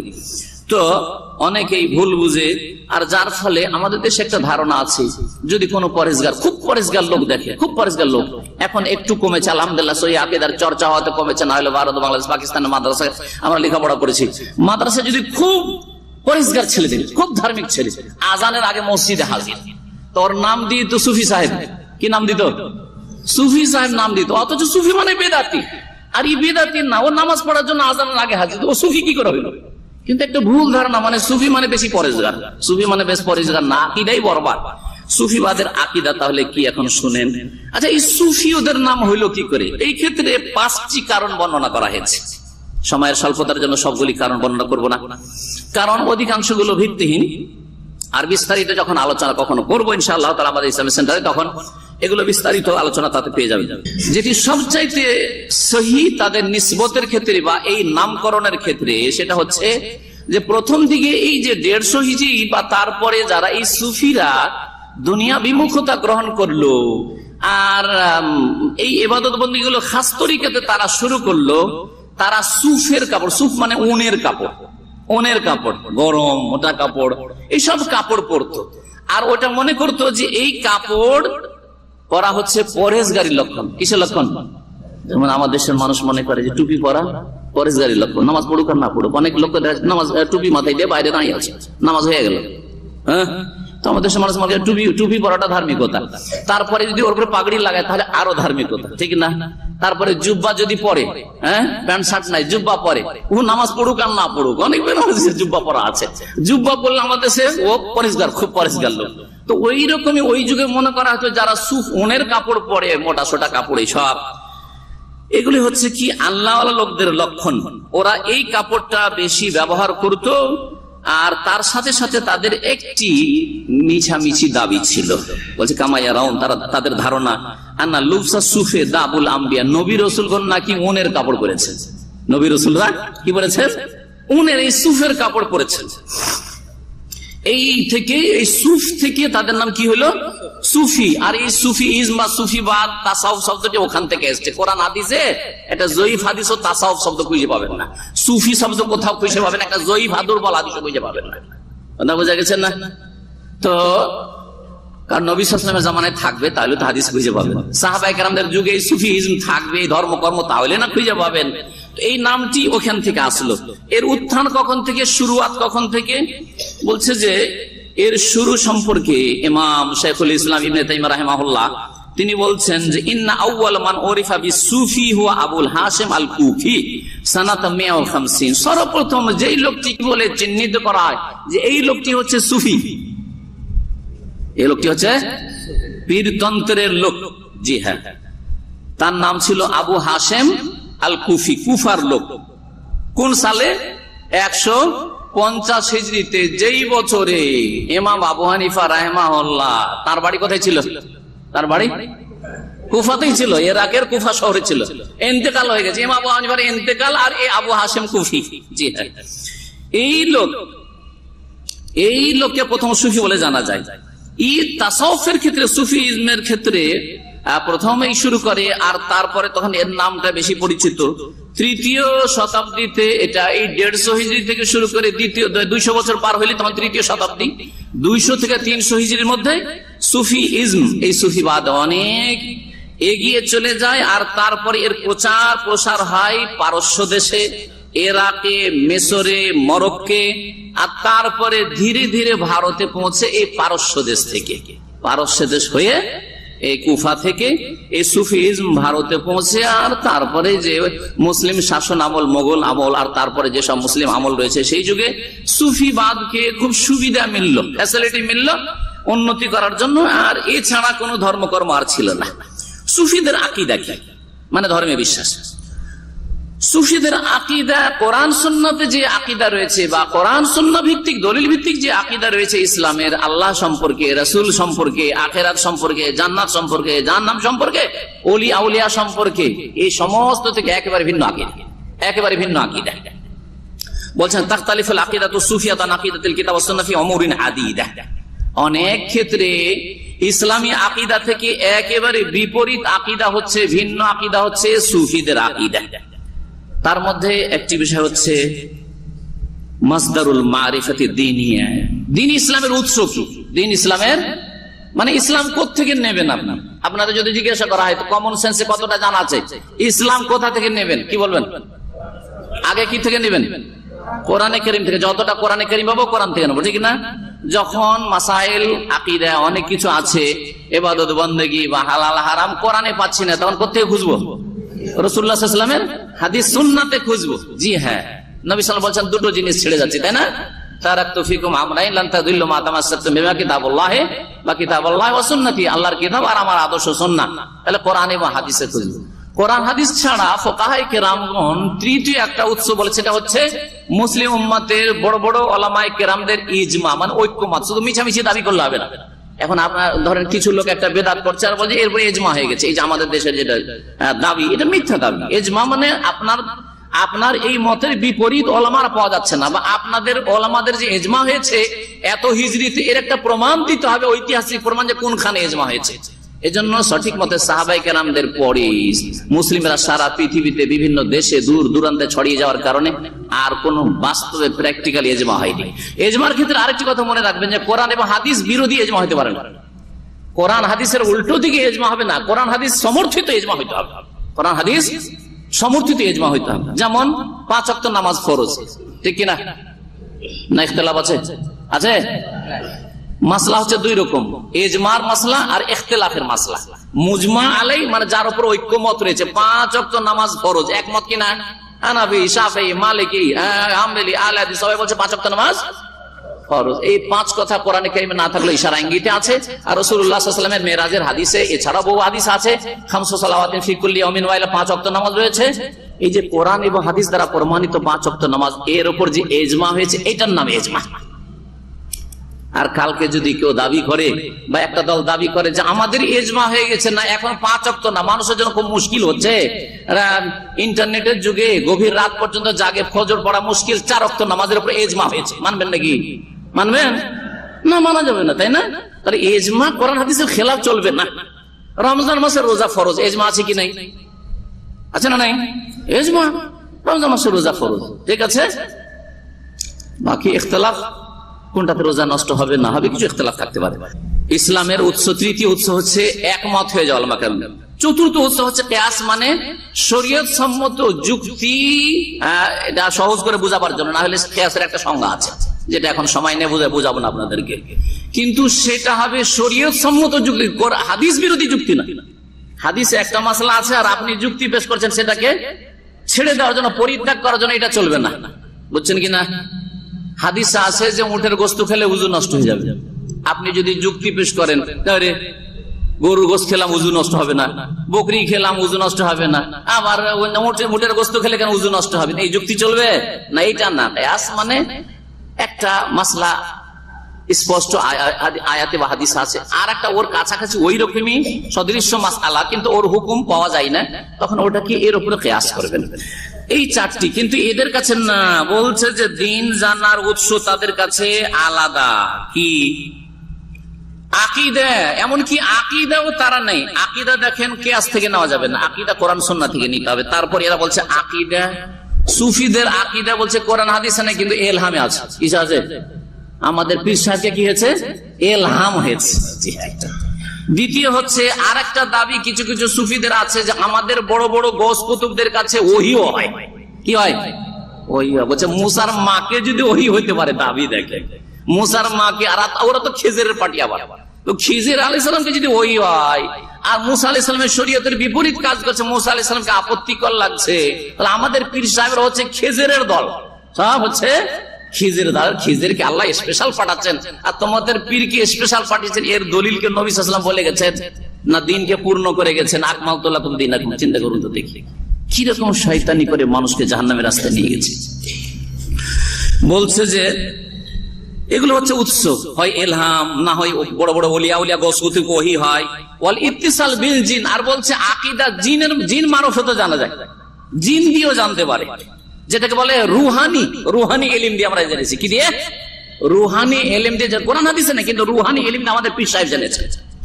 আর একটা বলছে যে ওলিয়া উলিয়ারা যখন খুব উন্নতি করে, ফানা হয়ে যায়, তখন এরা আকাশে চলে যায়। শুধু আকাশে না, এক পাগলের গল্প আছে আশিক মাসুকের কিতাবে, 7 আসমানের উপর, আরশের উপর চলে গেল, 7 আসমান পর্যন্ত আওয়াজ পাওয়া যাচ্ছে, কিন্তু তারপরে যখন আল্লাহতে গিয়ে লয় হয়ে গেল, মানে বিলীন হয়ে গেল, ফানা হয়ে গেল, কোনো আওয়াজ আর খুঁজে পাওয়া যাচ্ছে না। পাগলা রে, আর কোনো আওয়াজ পাওয়া যায় না। কথা বোঝা গেছে যে এগুলো হচ্ছে ধর্মকর্ম সুফিদের। আকাশে চড়ে নাই পীরেরা, আর কি অবিল ফানাফিল্লাহ, আল্লাহতে ফানা হয়ে যায়, মানে আল্লাহর মধ্যে এমন ভাবে একাকার হয়ে যায় যে খুঁজে পাবেন না বাইরে কোথায় পীর সাহেব। পীর সাহেব আল্লাহর মধ্যে ঢুকে গেছে, আল্লাহর মধ্যে পীর সাহেব ঢুকে গেছে, দিয়ে নিজে আনাল হক আমি আল্লাহ শুরু করে দিয়েছে। জি হ্যাঁ। আর কি বলছে পীর সাহেবেরা রিয়াজত আর মেহনত পরিশ্রম ইবাদতে করে করে কি হয়, ইনজিলাউ মিরাতুল কলব, কলবের আয়না আছে, কলবের আয়না কি হয়ে যায়, পরিষ্কার হয়ে যায়। কলবের আয়না যখন পরিষ্কার হয়ে যায় তখন অদৃশ্য জগৎ দেখতে পায়, আমরা দেখতে পাই না। বাইরে কি আছে না আছে দেখতে পাচ্ছি কি? ওই যে পিলারের আড়ে অনেক ভাইরা বসে আছেন, আমি কি দেখতে পাচ্ছি? ও শরীয়তের যে হুজুর আমি শেখ, ওই জন্য দেখতে পাচ্ছি না। কিন্তু পীর সাহেবেরা ওই যে কলবের যে আয়না ছিল, আয়না একবারে পরিষ্কার হয়ে গেছে, যার ফলে সব দেখতে পাচ্ছে, সব দেখতে পাচ্ছে। এইসব ধোকাবাজি করে আর মানুষকে জালে ফাঁসিয়ে পয়সা কেন দিবে না রে, আমি কি কাজে এসছি, পীর সাহেবকে সব জানছে, আমার ছেলে মেয়ে হয় না, আমার ছেলে অসুস্থ, আমার এই সমস্যা সেই সমস্যা, সব পীর সাহেব জানছে। অথচ হ্যাঁ, জিন শয়তানকে লাগিয়ে রেখেছে, এরা সেহের জাদু আর গণক জ্যোতিষীদের কাজ করে। সম্মানিত ভাতৃমণ্ডলী, এদের আকীদা সম্পর্কে বলছিলাম যে এগুলি হচ্ছে তাদের উৎস। তেমনি তাদের কাছে তাদের ধারণা যে আকীদা বা ইসলামের উৎস হচ্ছে কাশফ। হঠাৎ করে বসে থাকতে থাকতে কি হয়ে যায়, দুনিয়া খুলে যায়। কাশ মানে কি, উন্মুক্ত হয়ে যায়, খুলে যায়, যার ফলে শুধু এই সামনে একটু আড়ের কথা নয়, সারা দুনিয়া দেখতে পায়। পীর ওলি কামেলরা কি করে, সারা দুনিয়া দেখতে পায়। বাংলাদেশে বসে আছে, এই জন্য মেলা কিচ্ছা কাহিনী ওদের কিতাবে আছে। ইন্ডিয়াতে বসে আছে, পাকিস্তানে বসে আছে, আর হঠাৎ করে পানি ছিটে দিয়ে শুরু করেছে একটা ঘটনা। আর এক ঘটনা আছে, হঠাৎ করে হই হই হই হই করছে, মুরিদেরা পেরেশান যে আরে বাবা পীর সাহেব হঠাৎ করে হই হই করে করতে লাগলো। বাবা হ্যাঁ হুজুরে কিবলা, আপনি হঠাৎ করে হই হই কেন করতে লাগলেন? বলছে আরে জানো না, কাবা শরীফে কুকুর ঢুকে গেছিল, আমার কাশফের মাধ্যমে মালুম হয়ে গেছে, আমি তাড়াইলাম, কুকুর তাড়াইলাম। মক্কার লোক তাড়াইতে পারলো না, ও ইন্ডিয়া বাংলাদেশ পাকিস্তান থেকে তাড়াইছে। বুঝতে পেরেছেন? জি এইসব কিচ্ছা কাহিনী সুফিদের পীরদের। জি তারপরে পানি ছিটাচ্ছে কেন? বলছে কাবা শরীফে আগুন লেগে গেছে, ইন্ডিয়া বাংলাদেশে পানি ছিটিয়ে নিবাচ্ছ। জি তারপরে আর কি, ওদের কলব আল্লাহ রসুলের কলবের সাথে জোড়ানো থাকে। তো রাসূলুল্লাহ সাল্লাল্লাহু আলাইহি ওয়াসাল্লামের কলব যেমন জীবন, তার জীবদ্দশায় ঘুমাইতো না, চোখ ঘুমাইতো, হাদিস আছে, সহিহ বুখারী হাদিস। হ্যাঁ, তানামু আইনি ওয়ালা ইয়ানামু কলবি, আমার চোখ ঘুমায় কিন্তু অন্তর ঘুমায় না। যার ফলে রাসূলুল্লাহ সাল্লাল্লাহু আলাইহি ওয়াসাল্লাম উযু নষ্ট হইল কি না হইল, বা আশেপাশে কে কি বলছে না বলছে বা ওহী হচ্ছে, সব তিনি উপলব্ধি করছেন ঘুমের অবস্থা, আমরা কিন্তু উপলব্ধি করি না। ওরা বলছে যে নবী সাল্লাল্লাহু আলাইহি ওয়াসাল্লামের কলবের সাথে ওদের কলব জড়িয়ে থাকে। জি, আর নবী সাল্লাল্লাহু আলাইহি ওয়াসাল্লামের কলব থেকে তারা ইলম হাসিল করে। শুধু তাই নয়, ডাইরেক্ট আল্লাহর কাছ থেকে ইলম হাসিল করে, ডাইরেক্ট আল্লাহর কাছ থেকে ইলম হাসিল করে। জি, কোরআন সুন্নাহ, আমরা যে কোরআন সুন্নাহর দলিল আর শরীয়ত বলছি, এটা অমুক আয়াতের কথা, এটা হচ্ছে অমুক হাদিসের কথা, এগুলো। আর এই যে কোরআন সুন্নাতে যেসব ইবাদত বন্দেগীর কথা আছে, বলছে সুফিদের কাছে কোরআন এবং হাদিসের বাতেনি তাফসীর আছে। কি আছে? বাতেনি মানে বুঝেন, আভ্যন্তরীণ তাফসীর আছে। এই আমাদের এইগুলো তাফসীর না, সেগুলো হচ্ছে ইশারা ইঙ্গিতের তাফসীর, আর সেগুলি হচ্ছে বিভিন্ন সংকেত, যেগুলো ওরা বুঝে আর কেউ বুঝে না। বলছেন তাদের ধারণা ফায়াজুমুন আন্না লিকুল্লি হারফিন ফিল কোরআনে মানান, প্রত্যেকটা অক্ষরের একটা করে কি আছে, ওটা হচ্ছে শর্ট ফর্ম। শর্ট ফর্ম বুঝেন, যেমন MBBS মানে কি, bachelor of medicine and surgery, ঠিক না? BA মানে ব্যাচেলর অফ আর্টস, তাই না? BSc bachelor of science. তো ওই রকম হচ্ছে কোরআনের এগুলো হচ্ছে শর্ট ফর্ম, ওগুলো ওই সুফিদের পীরদের জানা আছে। জি নাউজুবিল্লাহ। বলছে এগুলো লা ইয়াত্তালি আল ইল্লা সুফিল মুতাবাদ, যে গভীর পাণ্ডিত্য রাখে এই সুফিবাদে, এই তাসাউফের বিদ্যায় তারাই এগুলো জানতে পারবে, যেটা কলব থেকে কলবে তারা জেনে নিতে পারে, সেটা কোরআন হাদিসে খুঁজে পাওয়া যায়। আল্লাহ সম্পর্কে আকীদা, প্রথম আল্লাহ সম্পর্কে জানেন।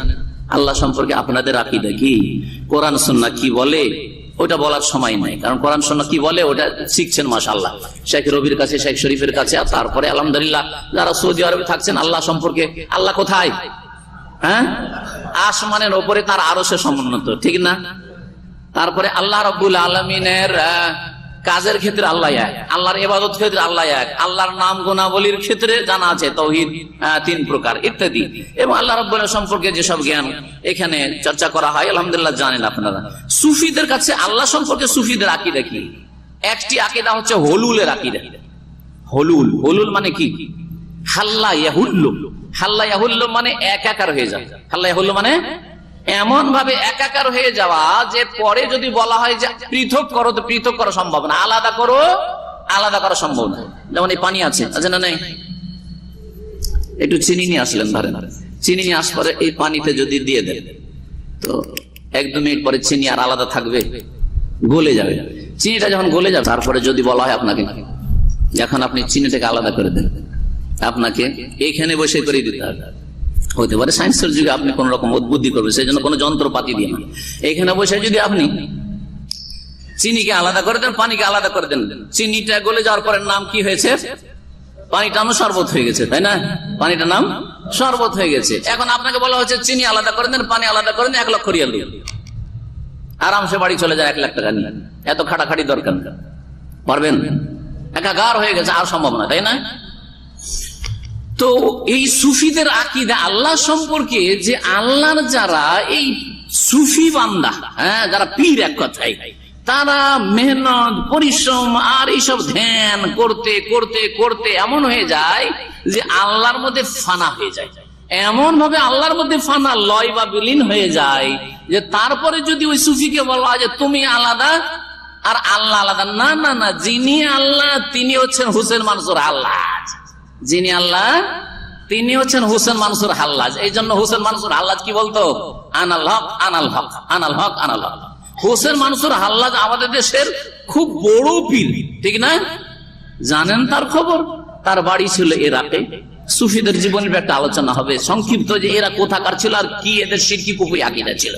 এই হুসেন মানসুর হাল্লাজ ভারত সফর করে, ইন্ডিয়া।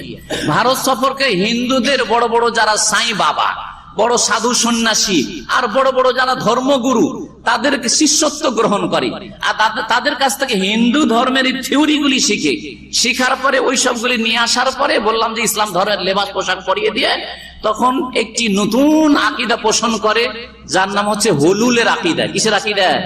হুলুলের আকীদা। অর্থাৎ আমি আল্লাহর মধ্যে এমন ভাবে বিলীন হয়েছি যে একাকার হয়ে গেছি, আমিও আলাদা না, আল্লাহ আলাদা নাই। আনাল হক আনাল হক। বোঝা গেছে? বড় একজন হুজুর দেশের, তার বক্তব্য আছে, নেটে আছে, যে ফেরাউন আনাল হক বলে বড় কাফের হয়েছে, আর হুসেন মানসুর আল্লাহ আনাল হক বলে বড় ওলি হয়েছে। আল্লাহ আউযুবিল্লাহ। এত বড় অবিচার, এত বড় অবিচার।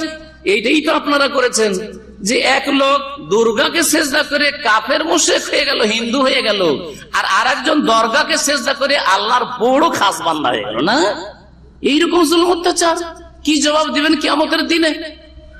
যখন টেনে হেঁচড়ে নিয়ে আসবে আল্লাহ আপনাকে, আল্লাহর ফেরেশতারা, আর হিন্দুর পাশে দাঁড় করবে, এও শিরক করেছে, তুমি শিরক, তোমারটা আবার জান্নাতে যাওয়া কাজ, আল্লাহ ছাড়া তুমিও অন্যকে সেজদা করেছো আর সে অন্যকে সেজদা করেছে, এটা জাহান্নামে যাওয়া কাজ আর তোমারটা জান্নাতে যাওয়া কাজের দলিলটা দাও দেখি। হুলুলের আকীদা, এই হুলুলের আকীদা যখন পোষণ করলো, তখন বড় বড় ওলামায়ে কেরামরা সমস্ত দেশের সেই যুগেরা ফতোয়া দিলেন যে এই হোসেন মানসুর হাল্লাজ কাফের মুরতাদ হয়ে গেছে, আর সে তওবা করলো না, তখন তাকে জবাই করা হয়েছিল, মৃত্যুদণ্ড দেওয়া হয়েছিল। জি হ্যাঁ, এই অপরাধী হচ্ছে হলুল আকিদার পৃষ্ঠপোষক। জি জি, এই হলুল আকিদা শুধু তার ছিল না, আরো অনেকের ছিল। বাংলাদেশে বায়েজিদ বোস্তামির মাজারের একটা ধারণা আছে, কোথাও জানো আছে না নাই? চিটাগাং না? আমার শোনা মতে এতটুকু যে চিটাগাং কি আছে, বায়েজিদ বোস্তামির কবর আছে। এই বায়েজিদ বোস্তামি পারস্য দেশের লোক, জানি না বাংলাদেশে কেমন করে গেল আর ওখানে মাজার কেমন করে হইল, আল্লাহ ভালো জানে। তো যাই হোক, আর যদি কবরই হয়তো কবর মাজার, আর ওটা সিজদা করার জায়গা না, আল্লাহকে সিজদা করবেন আপনি, এগুলি হচ্ছে প্রশ্ন, যে প্রশ্নের উত্তর আপনাকে খুঁজতে হবে। এই বায়েজিদ বোস্তামি কেমন ছিল তাই শুনেন। এই হলুলি আকিদার লোক ছিল।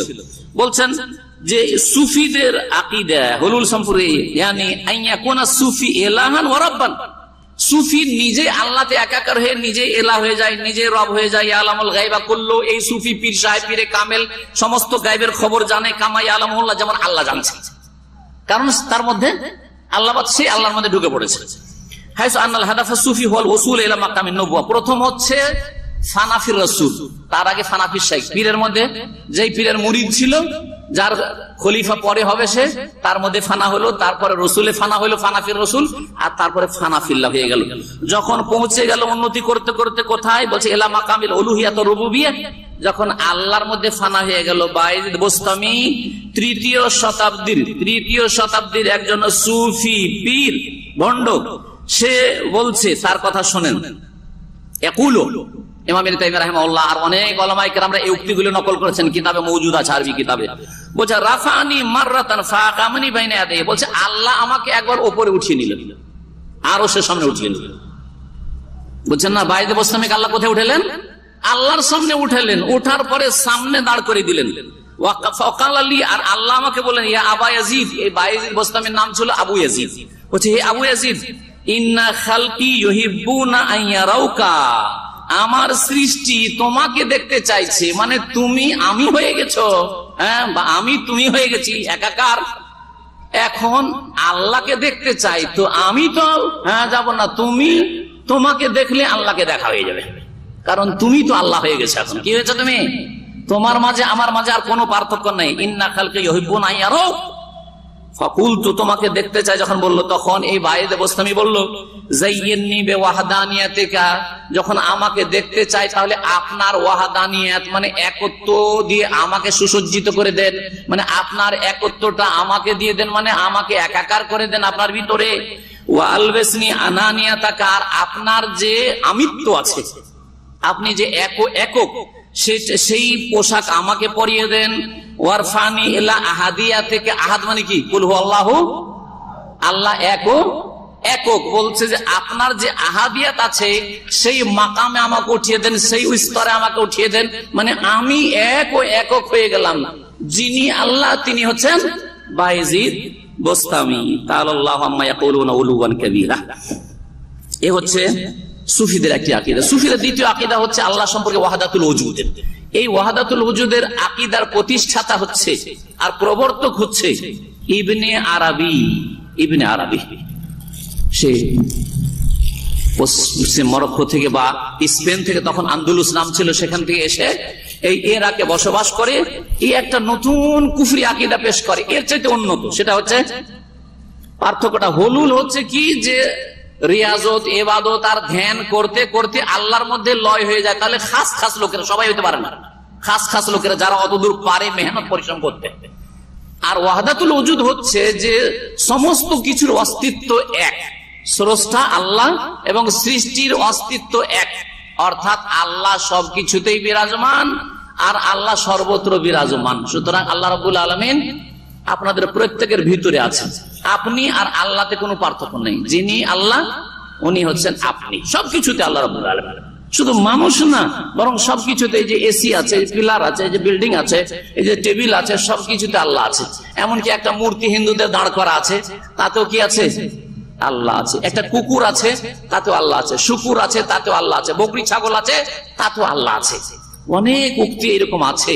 ওয়াহদাতুল ওজুদের আকীদা হচ্ছে এমন বড় কুফরি, যেই কুফরি হচ্ছে ফেরাউনের চাইতে বড় কুফরি।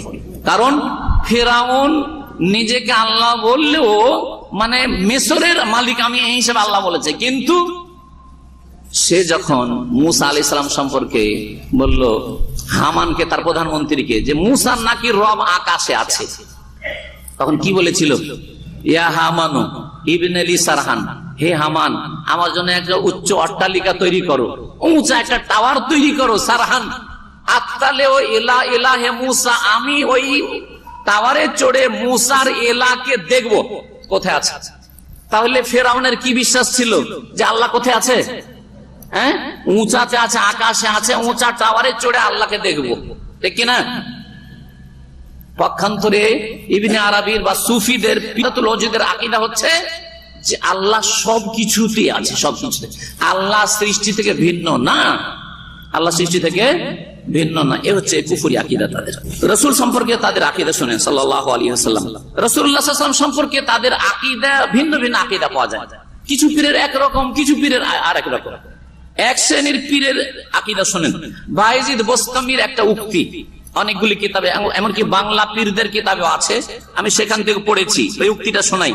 বায়েজিদ বোস্তামি বলতো নিজে গর্ব করে যে খুদনা বাহরান ওয়াকাফাল আম্বিয়াউ আলা সাহিলিহি, আমরা এমন সাগরে পাড়ি দিয়েছি যেই সাগরের কিনারায় গিয়ে নবীরাও থমকে দাঁড়িয়ে গেছে। কি বুঝলেন? বলে নাউজুবিল্লাহ। আমি আর আপনি যদি যাই দুজন সাগরের কিনারায়, আর যাওয়ার পরে আমি থমকে দাঁড়িয়ে গেলাম আর আপনি সাগর পাড়ি দিয়ে চলে গেলেন, এটা সম্ভব? কারণ আপনি হয়তো সাঁতার জানেন, আমি সাঁতার জানি না, ঠিক না? আমার সাথে বেশি পারলেন। কিন্তু রাসূলুল্লাহ সাল্লাল্লাহু আলাইহি ওয়াসাল্লাম বা সমস্ত নবী রাসূল সম্পর্কে বলছে যে এমন একটা সাগর, এই সাগরটা মানে পানির সাগর না, মানে আল্লাহকে পাওয়ার ক্ষেত্রে, আল্লাহর মধ্যে বিলীন হওয়ার ক্ষেত্রে হচ্ছে এমন সাগরে, মানে আল্লাহর মধ্যে একাকার হয়, পাড়ি দিলাম যেখানে কিনারায় গিয়ে নবীরা থেমে গেল, আর যেতে পারলো না, আর আমরা কি করলাম? আল্লাহর মধ্যে একাকার হয়ে গেলাম। তার মানে এতে তারা দাবি করছে যে নবী রাসূল চাইতে শ্রেষ্ঠ কে? পীরেরা। নবী রাসূল চাইতে শ্রেষ্ঠ কারা? পীরেরা। এই জন্যই তারা মুসা আলাইহিস সালামের চাইতে খেজেরকে বেশি, দেখো খেজের এমন এমন কাজ করলো, মুসার ইলম নাই। মুসা আলাইহিস সালাম তাদের কাছে খেজের চাইতে ছোট, অথচ এটা কথা নাই। আপনাকে উদাহরণ দেব বলি তাহলে বুঝবেন। আপনারা ধরেন একজন এসির ভালো মাস্টার টেকনিশিয়ান, অথবা মেডিকেলের একজন ডাক্তার আছেন, শরীরের খুব ভালো চিকিৎসক, ঠিক না? আর আমাকে যদি চিকিৎসা করতে বলা হয় তো আমি 2-4টা ট্যাবলেটের নামই জানি, আর বেশি কিছু জানি না। জ্বর হলে কি দিতে হবে, হ্যাঁ এইটুকু জানি, হয়তো মাথার ব্যথা হলে কি দিতে হবে। তাই বলে কি ওই ডাক্তারকে বলবেন যে আমার চাইতে সে সিনিয়র নাকি? না, এক সাবজেক্টে শুধু সিনিয়র, এক সাবজেক্টে শুধু সিনিয়র, ঠিক কিনা?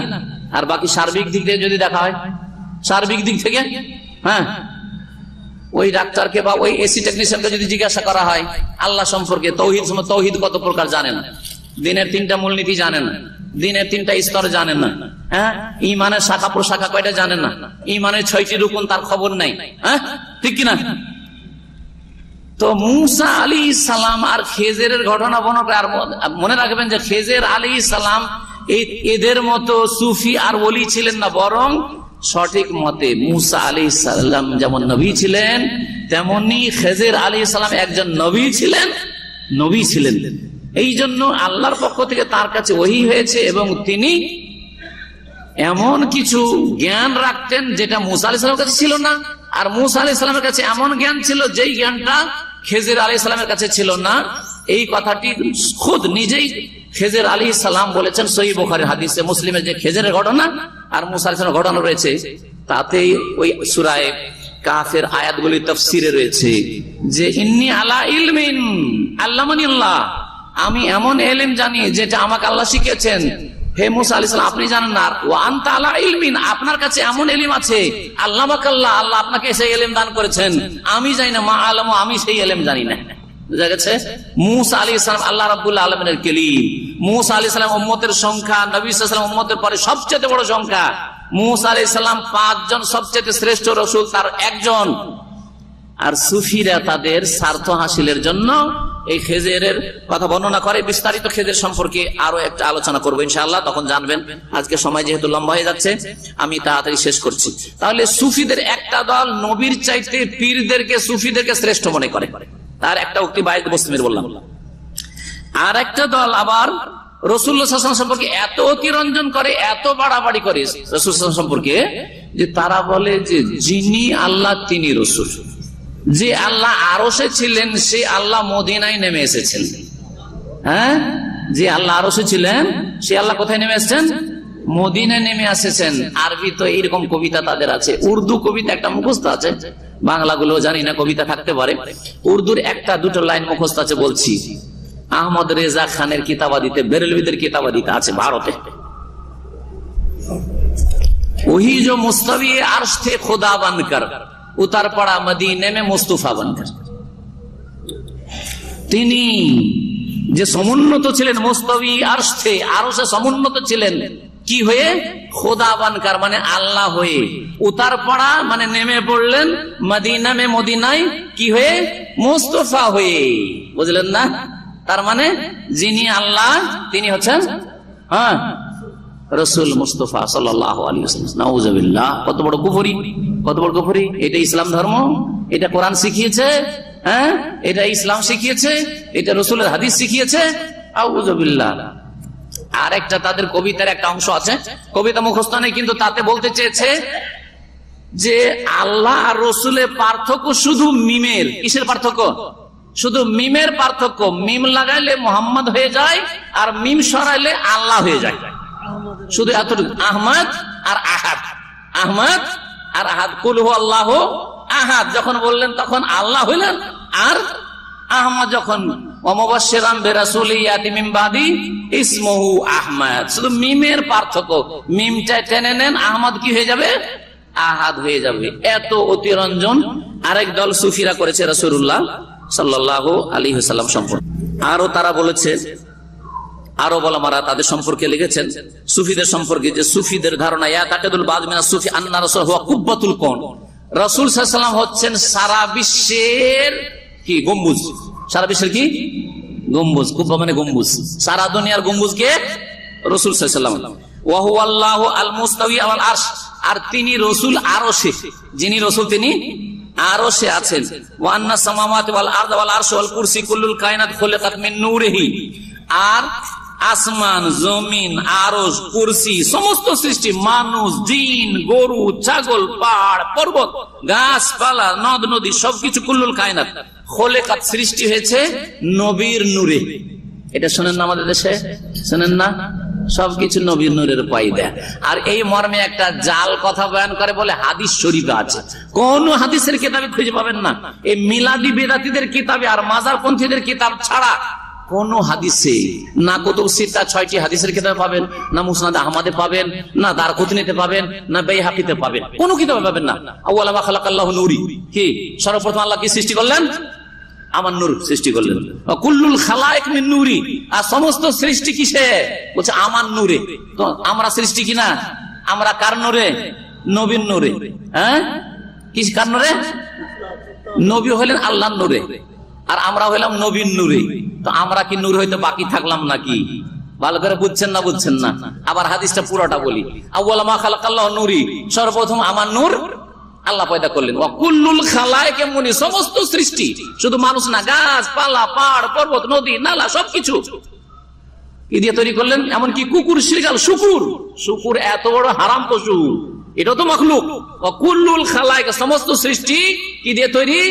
নূর মিন নূরি, নবীর নূর দিয়ে পয়দা। সৌর নবীর নূর দিয়ে পয়দা, কুকুর নবীর নূর দিয়ে পয়দা। বুঝা গেছে? হ্যাঁ, মানুষ তো আছেই। ও আনামিন নূরিল্লাহ, আমি কি আল্লাহর নূরে পয়দা।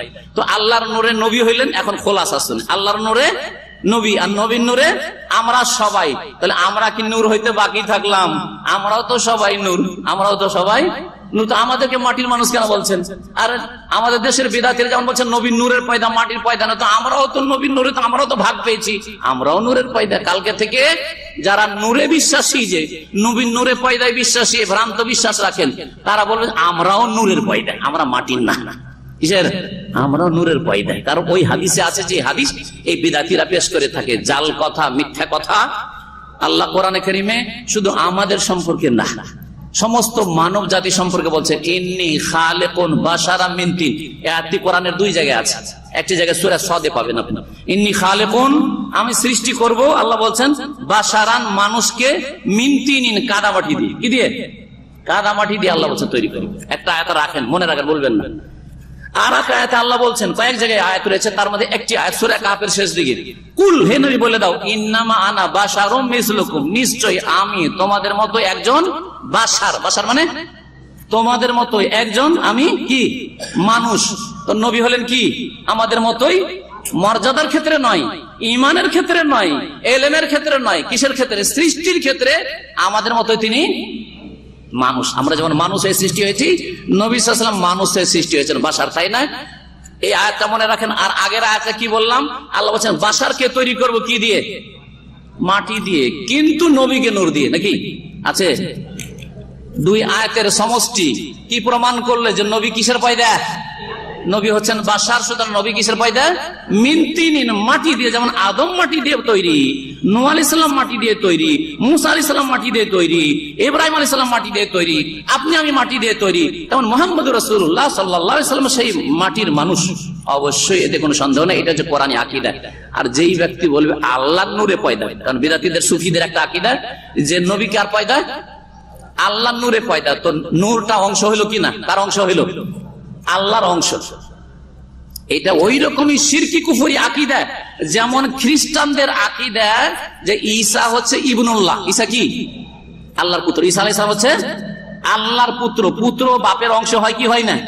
বাপের অংশ হয় কি হয় না? অবশ্যই অংশ আছে। হ্যাঁ, বাপের রক্ত মাংস দিয়ে তৈরি হয়েছে।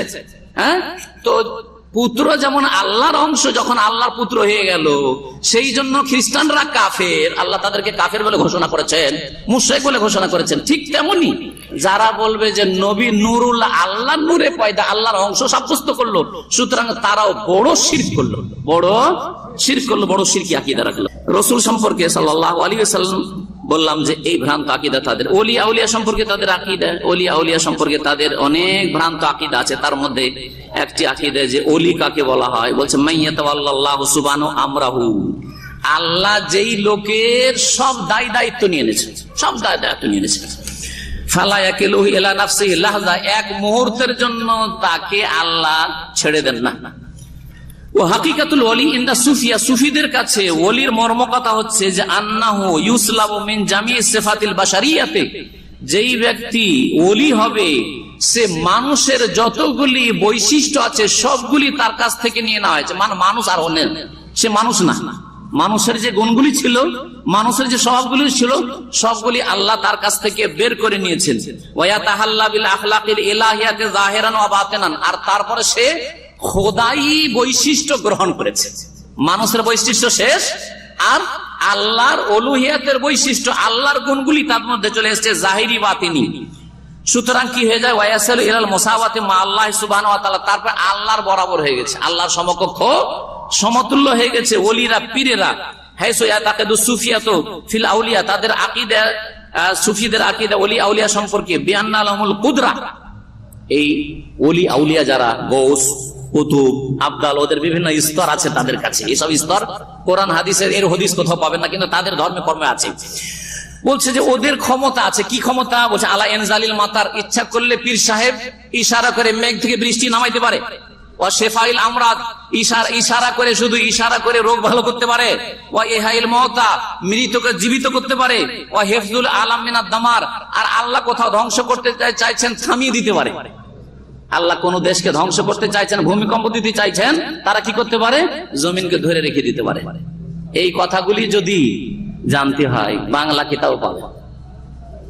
এই যে তিনটি কিতাব, হ্যাঁ, কথিত হাক্কানীদের তিনটি কিতাব, অনেকগুলি কিতাবের মধ্যে তিনটি কিতাবের কথা জানছি না। তিনটার একটাতে আছে আশেক মাসুক, তারপরে ভেদে মারিফাত ইয়াদে খোদা, আর আরেকটা হচ্ছে মাওয়াইজে কারিমা। এই তিন কিতাবের এক কিতাব আছে যে এখন আল্লাহর ওলি, ভারত, বাংলাদেশ, পাকিস্তানের সে ওলি, কারণ এরাই সবচেয়ে বড় ওলি। কারণ যত কীর্তন্ত্র ওখানে গিয়ে উন্নতি করেছে, তত উন্নতি আর কোথাও করেছে কিনা। ও হঠাৎ করে ছুটে যাচ্ছে মুরিদানের সামনে থেকে, হঠাৎ করে ছুটে যাচ্ছে, সব মুরিদরা জিজ্ঞেস করছে তাকে যে আপনি কোথায় যাচ্ছেন, এত তাড়াহুড়া কেন, তাড়াহুড়া কেন? বলছে আরে আরে আরে ছাড়ো ছাড়ো ছাড়ো, তাড়াতাড়ি আমাকে যেতে দাও, কারণ সামদেশে গান বাজনা হচ্ছে। কি হচ্ছে সামদেশে? গান বাজনা হচ্ছে। গান বাজনা বড় পাপ না শিরক কুফরি বড় পাপ? হ্যাঁ ঠিক না? গান বাজনা বড় পাপ না খুন করা বড় পাপ? গান বাজনা বড় পাপ না জেনা বড় পাপ? হ্যাঁ ঠিক না? জেনা বড় পাপ কিনা? গান বাজনার জন্য আল্লাহ সামদেশকে ধ্বংস করতে যাচ্ছে ও কাশফের মাধ্যমে জেনে গেছে। বা যেসব এলেম বললাম না যে ওদের এলেম জানার মেলা তরিকা আছে, ওতে জেনে গেছে মোট কথা যে আল্লাহ সামদেশকে কি করছে? ধ্বংস করতে যাচ্ছে। তীর ছুটে যাচ্ছে কিসের জন্য? বলছে আমাকে তাড়াতাড়ি গিয়ে সেই জমিনকে ধরে রাখতে হবে, না হলে আল্লাহ একবারে ধ্বংস করে নিশ্চিহ্ন করে দেবে। আর ঠিকই পীর এমন মুহূর্তের মধ্যে ছুটে আসলো ভারত, বাংলাদেশ, পাকিস্তান থেকে, এসে সামদেশকে আল্লাহ ধ্বংস করতে যাচ্ছে, এইভাবে ধরে ফেললো। আর আল্লাহ আর ধ্বংস করতে পারলো না। নাউযুবিল্লাহ। এদের কাছে আল্লাহ হার মেনে নেয়। নাউযুবিল্লাহ। এদের কাছে আল্লাহ অক্ষম হয়ে যায়। কোরআন পড়েন একটু, কোরআনে এই মর্মে কত যে আয়াত আছে। আল্লাহকে কেউ হারাতে পারে না, আল্লাহকে কেউ পরাস্ত করতে পারে না। সূরা জিন পড়লে ওতেও পাবেন, সূরা জিন রয়েছে। জি হ্যাঁ, ওয়ান্না জানান্না আল্লাহ নজিজাল্লাহ ফিল আরদে। ভালো করে শুনে রাখেন। আর আমাদের বিশ্বাস, জিনদেরও বিশ্বাস, এই জিনেরাও যারা মুসলিম জিন, তারাও এই সুফিদের চাইতে ভালো আকীদার মুসলিম, এই পীরদের চাইতে ভালো আকীদার মুসলিম।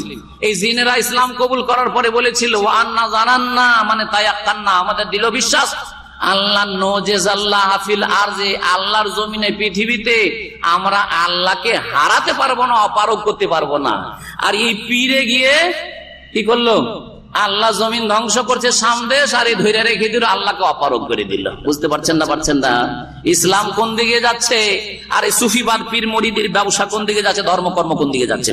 সম্মানিত ভাতৃমণ্ডলী, ওলিয়া উলিয়া সম্পর্কে বলছিলাম যে তাদের আকীদা যে ওলিয়া উলিয়া এই সমস্ত কাজ করতে পারে। সারা পৃথিবীর নিয়ন্ত্রণ কার হাতে?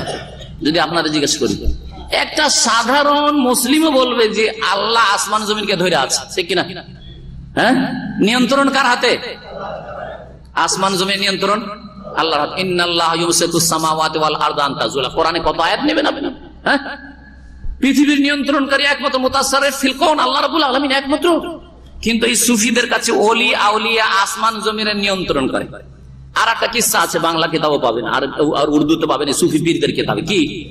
প্রত্যেক গ্রামে গ্রামে, আর এই ওয়াজে তো মেলা আছে, বিদাতীদের, বেদাতী বক্তাদের ওয়াজে আছে। প্রত্যেক গ্রামের কোনায়, এক এক গ্রামের কোনায় কোনায়, এক কিনারায় একটা করে আল্লাহর কুতুব আছে, রেডি আছে। কিসের জন্য? ওই গ্রামটাকে ধরে আছে যাতে আল্লাহ ধ্বংস না করে দেয়। আপনাদের গ্রামগুলির কে হেফাজত করছে? এই কুতুবেরা হেফাজত করছে, আল্লাহর কুতুব। নাউযুবিল্লাহ।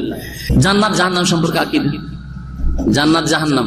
আপনারা মুসলিম হয়েছেন, ঈমান নিয়ে এসেছেন, জান্নাতের আশা রাখেন না? রাখেন না? নামাজ পড়ছেন, জান্নাতের আশায় কিনা?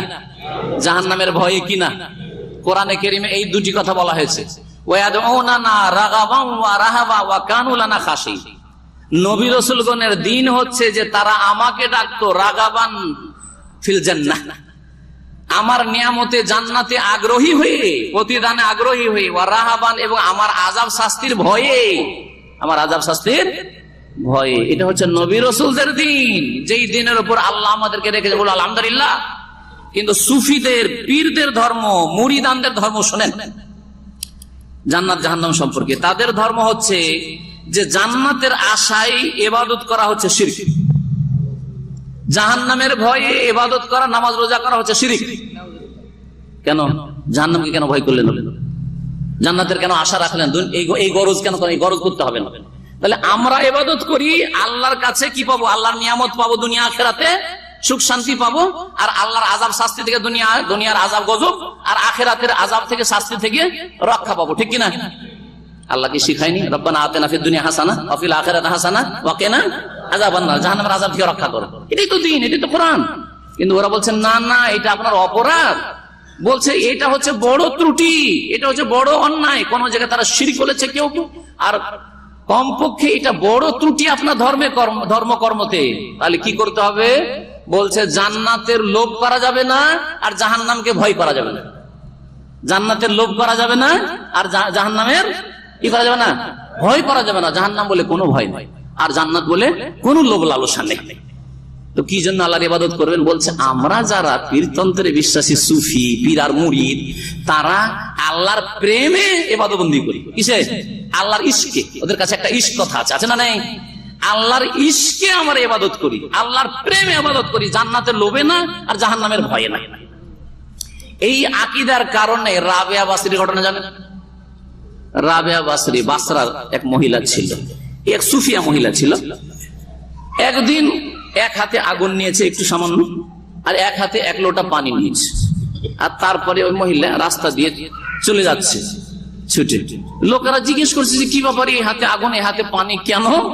বলছে আজকে যারা জান্নাতের লোভে ইবাদত বন্দি করে তাদেরকে নিরাশ করে দেবো। তাদেরকে কি করে দেবো? জান্নাত থেকে নিরাশ করে দেবো। আর যারা জাহান্নামের ভয়ে ইবাদত বন্দি করে তাদেরকেও একবারে ভয়মুক্ত করে দেবো, ভয়মুক্ত করে দেবে। কি জন্য? কিভাবে করবে? হ্যাঁ, এই এক লোটা পানি দিয়ে জাহান্নামকে নিভিয়ে দেব। কারণ পীর মহিলা, পীরনি, বুঝছেন না? পীরনি বুঝেন না? বুঝেন না? পীর মহিলা এই এক লোটা পানি দিয়ে বিশাল জাহান্নামকে নিভিয়ে দেওয়ার জন্য ছুটেছে। আর এই একটুকু সামান্য একটু আগুন দিয়ে কি করবে? জান্নাতকে জ্বালিয়ে পুড়িয়ে ছারখার করে দেব। জান্নাতের লোভী যারা, জান্নাতের লোভে যারা নামাজ রোজা হজ যাকাত করছে তারা যেন নিরাশ হয়ে যায়, কিচ্ছু থাকবে না। কথা বোঝা গেছে? এই হলো ভ্রান্ত আকীদা সুফিদের।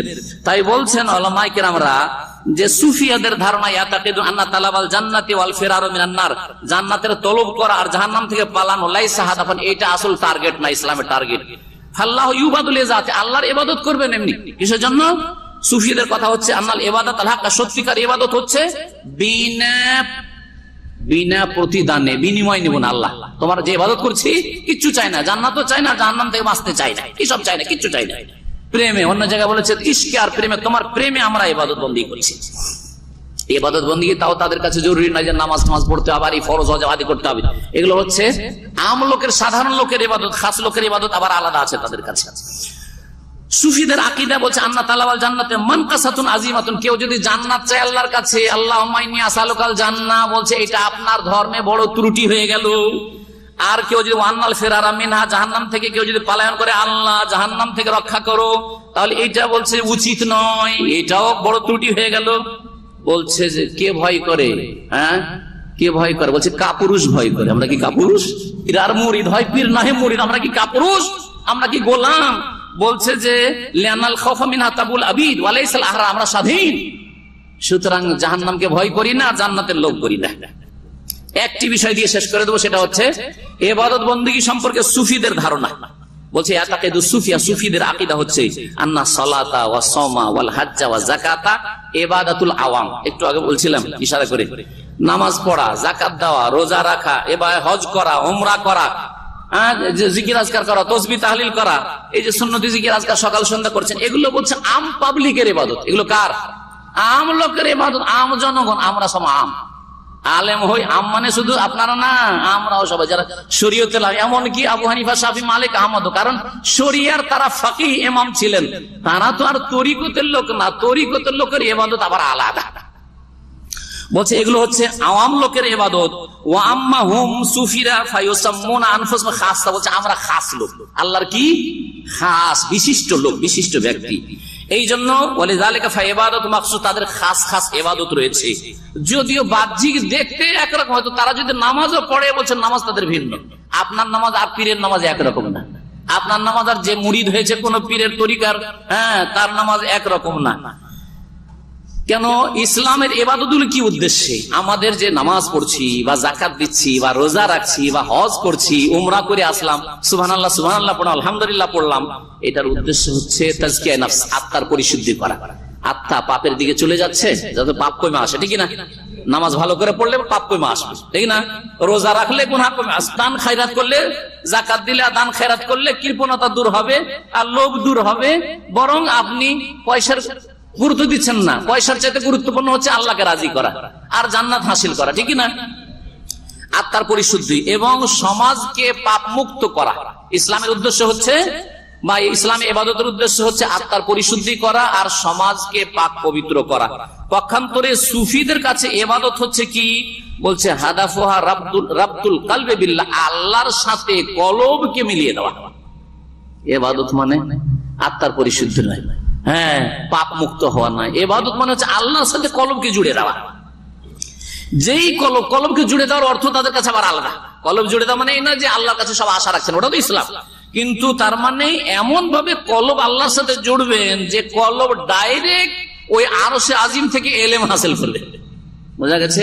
কোরআন হাদিস খুলতে হবে, কোরআন হাদিস খুলতে হবে না। এই জন্য অনেক মুহাদ্দিসিনদের ঘটনা আছে। মসজিদে নববীতে এক ইমাম দার্স দিচ্ছেন, বিভিন্ন ঘটনাগুলি রয়েছে।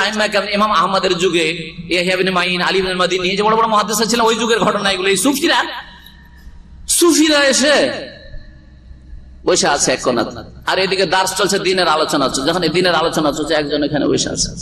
তো বলছে, আপনি এখানে বসে কেন, আপনি দিনের কথা শুনুন না কেন? বলছে, আরে আমরা মানুষের কাছ থেকে কেন দিন শিখবো? মানুষের কাছ থেকে দিন শিখবো? আমরা তো ডাইরেক্ট কলব থেকে কলবে আল্লাহর কাছ থেকে শিখছি। কলবে নেমে আসে আল্লাহর ইলম, বুঝা গেছে না? এইভাবে কলবকে আল্লাহর সাথে জোড়া। তো বলছে যে তারা সরাসরি ডাইরেক্ট আল্লাহকে লিতালাকি আনিল্লাহি মুবাশারাতান, ডাইরেক্ট আল্লাহর কাছ থেকে তারা ইলম হাসিল করে তাদের ধারণায়। ওয়াল ফানাউ ফি, আল্লাহতে তারা বিলীন হয়ে যায়। আর তার সাথে সাথে রাসূল সাল্লাল্লাহু আলাইহি ওয়াসাল্লাম থেকে তারা গায়বী ভাবে ইলম হাসিল করে। নবী সাল্লাল্লাহু আলাইহি ওয়াসাল্লাম কবর থেকে তারা গায়বী ইলম হাসিল করে, এবং তাদের পীরদের চরিত্র আল্লাহর মতো হয়ে যায়। পীরদের মধ্যে আল্লাহর বৈশিষ্ট্য তৈরি হয়ে যায়। এই জন্য পীরেরা বলতে থাকে, কোন ক্ষেত্রে কোন কিছু যদি করতে হয় কোন বলে, তখন হয়ে যায়। এটা কার কথা? কার কথা? এ কোন কথাটা কে বলেন? ইন্নামা আমরুহু ইযা আরাদা শাইআন আন ইয়াকুলা লাহু কুন ফায়াকুন। সূরা ইয়াসিন আছে না? নাই? আল্লাহর কাজ হচ্ছে, আল্লাহ বলছে ইন্নামা আমরুহু, আল্লাহর কাজ হচ্ছে ইযা আরাদা শাইআন, যখন কোনো কিছু করতে চান, আন ইয়াকুলা লাহু, ওইটা করার জন্য আল্লাহ কি বলেন? কুন, এই হয়ে যাও। তখন সেটা কি হয়ে যায়? ফায়াকুন হয়ে যায়। পীরেরাও তাই করে, কারণ আল্লাহর গুণ তাদের মধ্যে শক্তি তৈরি হয়ে গেছে, সুতরাং তারা বলে কোন। জি, এই জন্য ভেদে মারেফত ইয়াদে খোদা কিতাবে আছে, এক পীর আসলো, আসার পরে এক নাতি, একা নাতি ছিল, আর বুড়ো নানা বা দাদা আছে। ওই দাদাকে খাবার দাবার দেওয়ার আর তার জন্য রোজগার করার কেউ নেই, আর মালাকুল মত এসে ওর জান কবজ করে নিয়ে চলে গেছে। পীর এসে বললো যে এটা কেমন কথা হলো, আউযুবিল্লাহ, ভাষাটা জবানে নিয়ে আসতে কষ্ট লাগছে। আল্লাহর কি নেই মনে আছে আপনাদের? আল্লাহর আন্দাজ নেই? একটা নাতি তাই নিয়ে গেছে, তো এই বুড়োটা কি করে খাবে, দাদা কি করে খাবে? আউযুবিল্লাহ, এত বড় বেয়াদবি। তারপরে কি করলো? শুধু তাই নয়, এই তো বেয়াদবি হইলো আল্লাহর সাথে, আল্লাহকে আন্দাজ নাই, হ্যাঁ, খবর নাই দেখে রিজিক দিতে হবে, কেন ওই নাতিকে নিল? আর তারপরে বলছে কম বেজনি, কি কম, আমার হুকুমে উঠে দাঁড়াও। নাতি যে মরে পড়ে আছে, বলছে কম বেজনি, আমার হুকুমে উঠে দাঁড়াও। ঈসা আলাইহিস সালাম বলতেন কুম বেইজনিল্লাহ। আর এই সুফি পীরেরা যারা শিরক কুফরিতে বিশ্বাসী, তারা বলে কুম বেইজনি, আমার হুকুমে উঠো। কথা বোঝা গেছে? ইন্না লিল্লাহি ওয়া ইন্না ইলাইহি রাজিউন। বলে নাউযুবিল্লাহ, আরো বলে আলহামদুলিল্লাহ। যদি এই শিরকি আকীদা, পীরদের আকীদা থেকে তওবা করে থাকেন, বা আগে থেকে বেঁচে আছেন, আলহামদুলিল্লাহ পড়েন। আর যদি এখনো এই পীরদের আকীদায় বিশ্বাসী থাকেন, তো আপনি নিজের উপর মাতম করেন, শোক করেন, আপনার পরিণাম খারাপ। এখনো ফিরে আসেন, এখনো এই পীর মুরিদির ভ্রান্ত ধর্ম থেকে ফিরে আসেন। আল্লাহ যেন ফিরে আসার তৌফিক দান করেন। এছাড়াও বহু কথা রয়েছে পীর মুরিদি বা সুফিবাদ সম্পর্কে, যেটুকু বললাম এইটুকুতে আল্লাহ যেন বরকত দান করেন, এবং আমাকে উপকৃত করেন, আপনাদের সকলকে উপকৃত করেন, এবং মুসলিম জাতিকে সহি আকীদার দিকে ফিরে আসার তৌফিক দান করেন, কোরআন সুন্নাহ দলিলের দিকে ফিরে আসার তৌফিক দান করেন, দ্বীন ইসলামের দিকে ফিরে আসার তৌফিক দান করেন। যে ইসলামের উপর, যে আদর্শের উপর, যে সুন্নাহর উপর প্রিয় নবী মুহাম্মদ রাসূলুল্লাহ সাল্লাল্লাহু আলাইহি ওয়াসাল্লাম এই উম্মতে মুসলিমাকে ছেড়ে গেছেন, সাহাবায়ে কেরামদেরকে ছেড়ে গেছেন, মা আনা আলাইহিল ইয়াউমা ওয়া আসহাবি, ওই দলটি একমাত্র জান্নাতি হবে, নাজাত পাবে, যেই দলটি নবী সাল্লাল্লাহু আলাইহি ওয়াসাল্লাম যেই আদর্শের উপর ছিলেন, এবং তার সাহাবায়ে কিরামগণ যেই আদর্শের উপর ছিলেন, যে দ্বীন ইসলামের উপর ছিলেন, সেটাতে যারা আসবে। আবার স্মরণ করে দিয়েছি যে এই পীর মুরিদি শুরু হয়েছে 150 হিজরি, না 150 বলছি, 150 হিজরিতে আবু হাশেম কৌফি এই প্রথম এই ব্যক্তিকে সুফি বলে জানা যায়, কিন্তু শুরু হয়েছে 3য় শতাব্দী, মানে 200 হিজরির পরে এই পীর মুরিদির ব্যবসা ধীরে ধীরে শুরু হয়েছে। আর রাসূলুল্লাহ সাহাবীরা 110 হিজরিতে দুনিয়া থেকে চলে গেছেন, ইমাম আবু হানিফা রাহমাতুল্লাহ 150 হিজরিতে চলে গেছেন। সুতরাং হানাফি ভাইদেরকে বিশেষ ভাবে বলছি, শাফি ভাইদেরকে বলছি, মালিকিদেরকে বলছি, আরো যারা সুফি পীর মুরিদিতে তাসাউফে বিশ্বাসী তাদেরকে বলছি, কারণ আলহামদুলিল্লাহ হাম্বলীরা এই সুফি পীর মুরিদিতে বিশ্বাসী না। সৌদি আরবে অনেক হাম্বলী আছে, কিন্তু পীর মুরিদি সুফিবাদে বিশ্বাসী না, সুফিবাদে বিশ্বাসী। আর কেউ যদি বিশ্বাসী থাকে তাদেরকেও বলছি, সকলকে বলছি, আর বিশেষ করে আমার ভাষা এই বাংলা ভাষা যারাই বুঝবে তাদেরকে বলছি যে এখনো পীর মুরিদির ভ্রান্ত আকীদা, শিরকি, কুফরি, বেদাতি আকীদা থেকে ফিরে আসেন। আর কোন দিকে ফিরে আসেন? কোরআন হাদিসের দিকে ফিরে আসেন। আমার কথার দিকে জরুরি না, আমার কথাতেও যদি ভুল থাকে ছুঁড়ে ফেলে দিয়েন, আর তারপরে সহিটা খোঁজার চেষ্টা করেন এবং আল্লাহর কাছে অন্তর থেকে দোয়া করেন। সূরা ফাতিহার দোয়াটি ভালো করে করবেন, ইয়াকা না'বুদু ওয়া ইয়াকা নাস্তাঈন ইহদিনাস সিরাতাল মুস্তাকিম সিরাতাল লাযীনা আন'আমতা আলাইহিম গায়রিল মাগদুবি আলাইহিম ওয়ালাদ-দাল্লিন রব্বানা আতিনা ফিদ দুনিয়া হাসানাহ ওয়া ফিল আখিরাতি হাসানাহ ওয়া কিনা আযাবান নার রব্বানা যালামনা আনফুসানা ওয়া ইল্লাম তাগফির লানা ওয়া তারহামনা লানাকুনান্না মিনাল খাসিরিন রব্বানা লা তুযিগ কুলুবানা বা'দা ইয হাদাইতানা ওয়া হাব লানা মিন লাদুনকা রাহমাতান ইন্নাকা আনতাল ওয়াহ্হাব اللهم قلب القلوب ثبت قلوبنا على دينك يا مصرف القلوب صرف قلوبنا على طاعتك سبحان ربك رب العزة عما يصفون وسلام على المرسلين والحمد لله رب العالمين.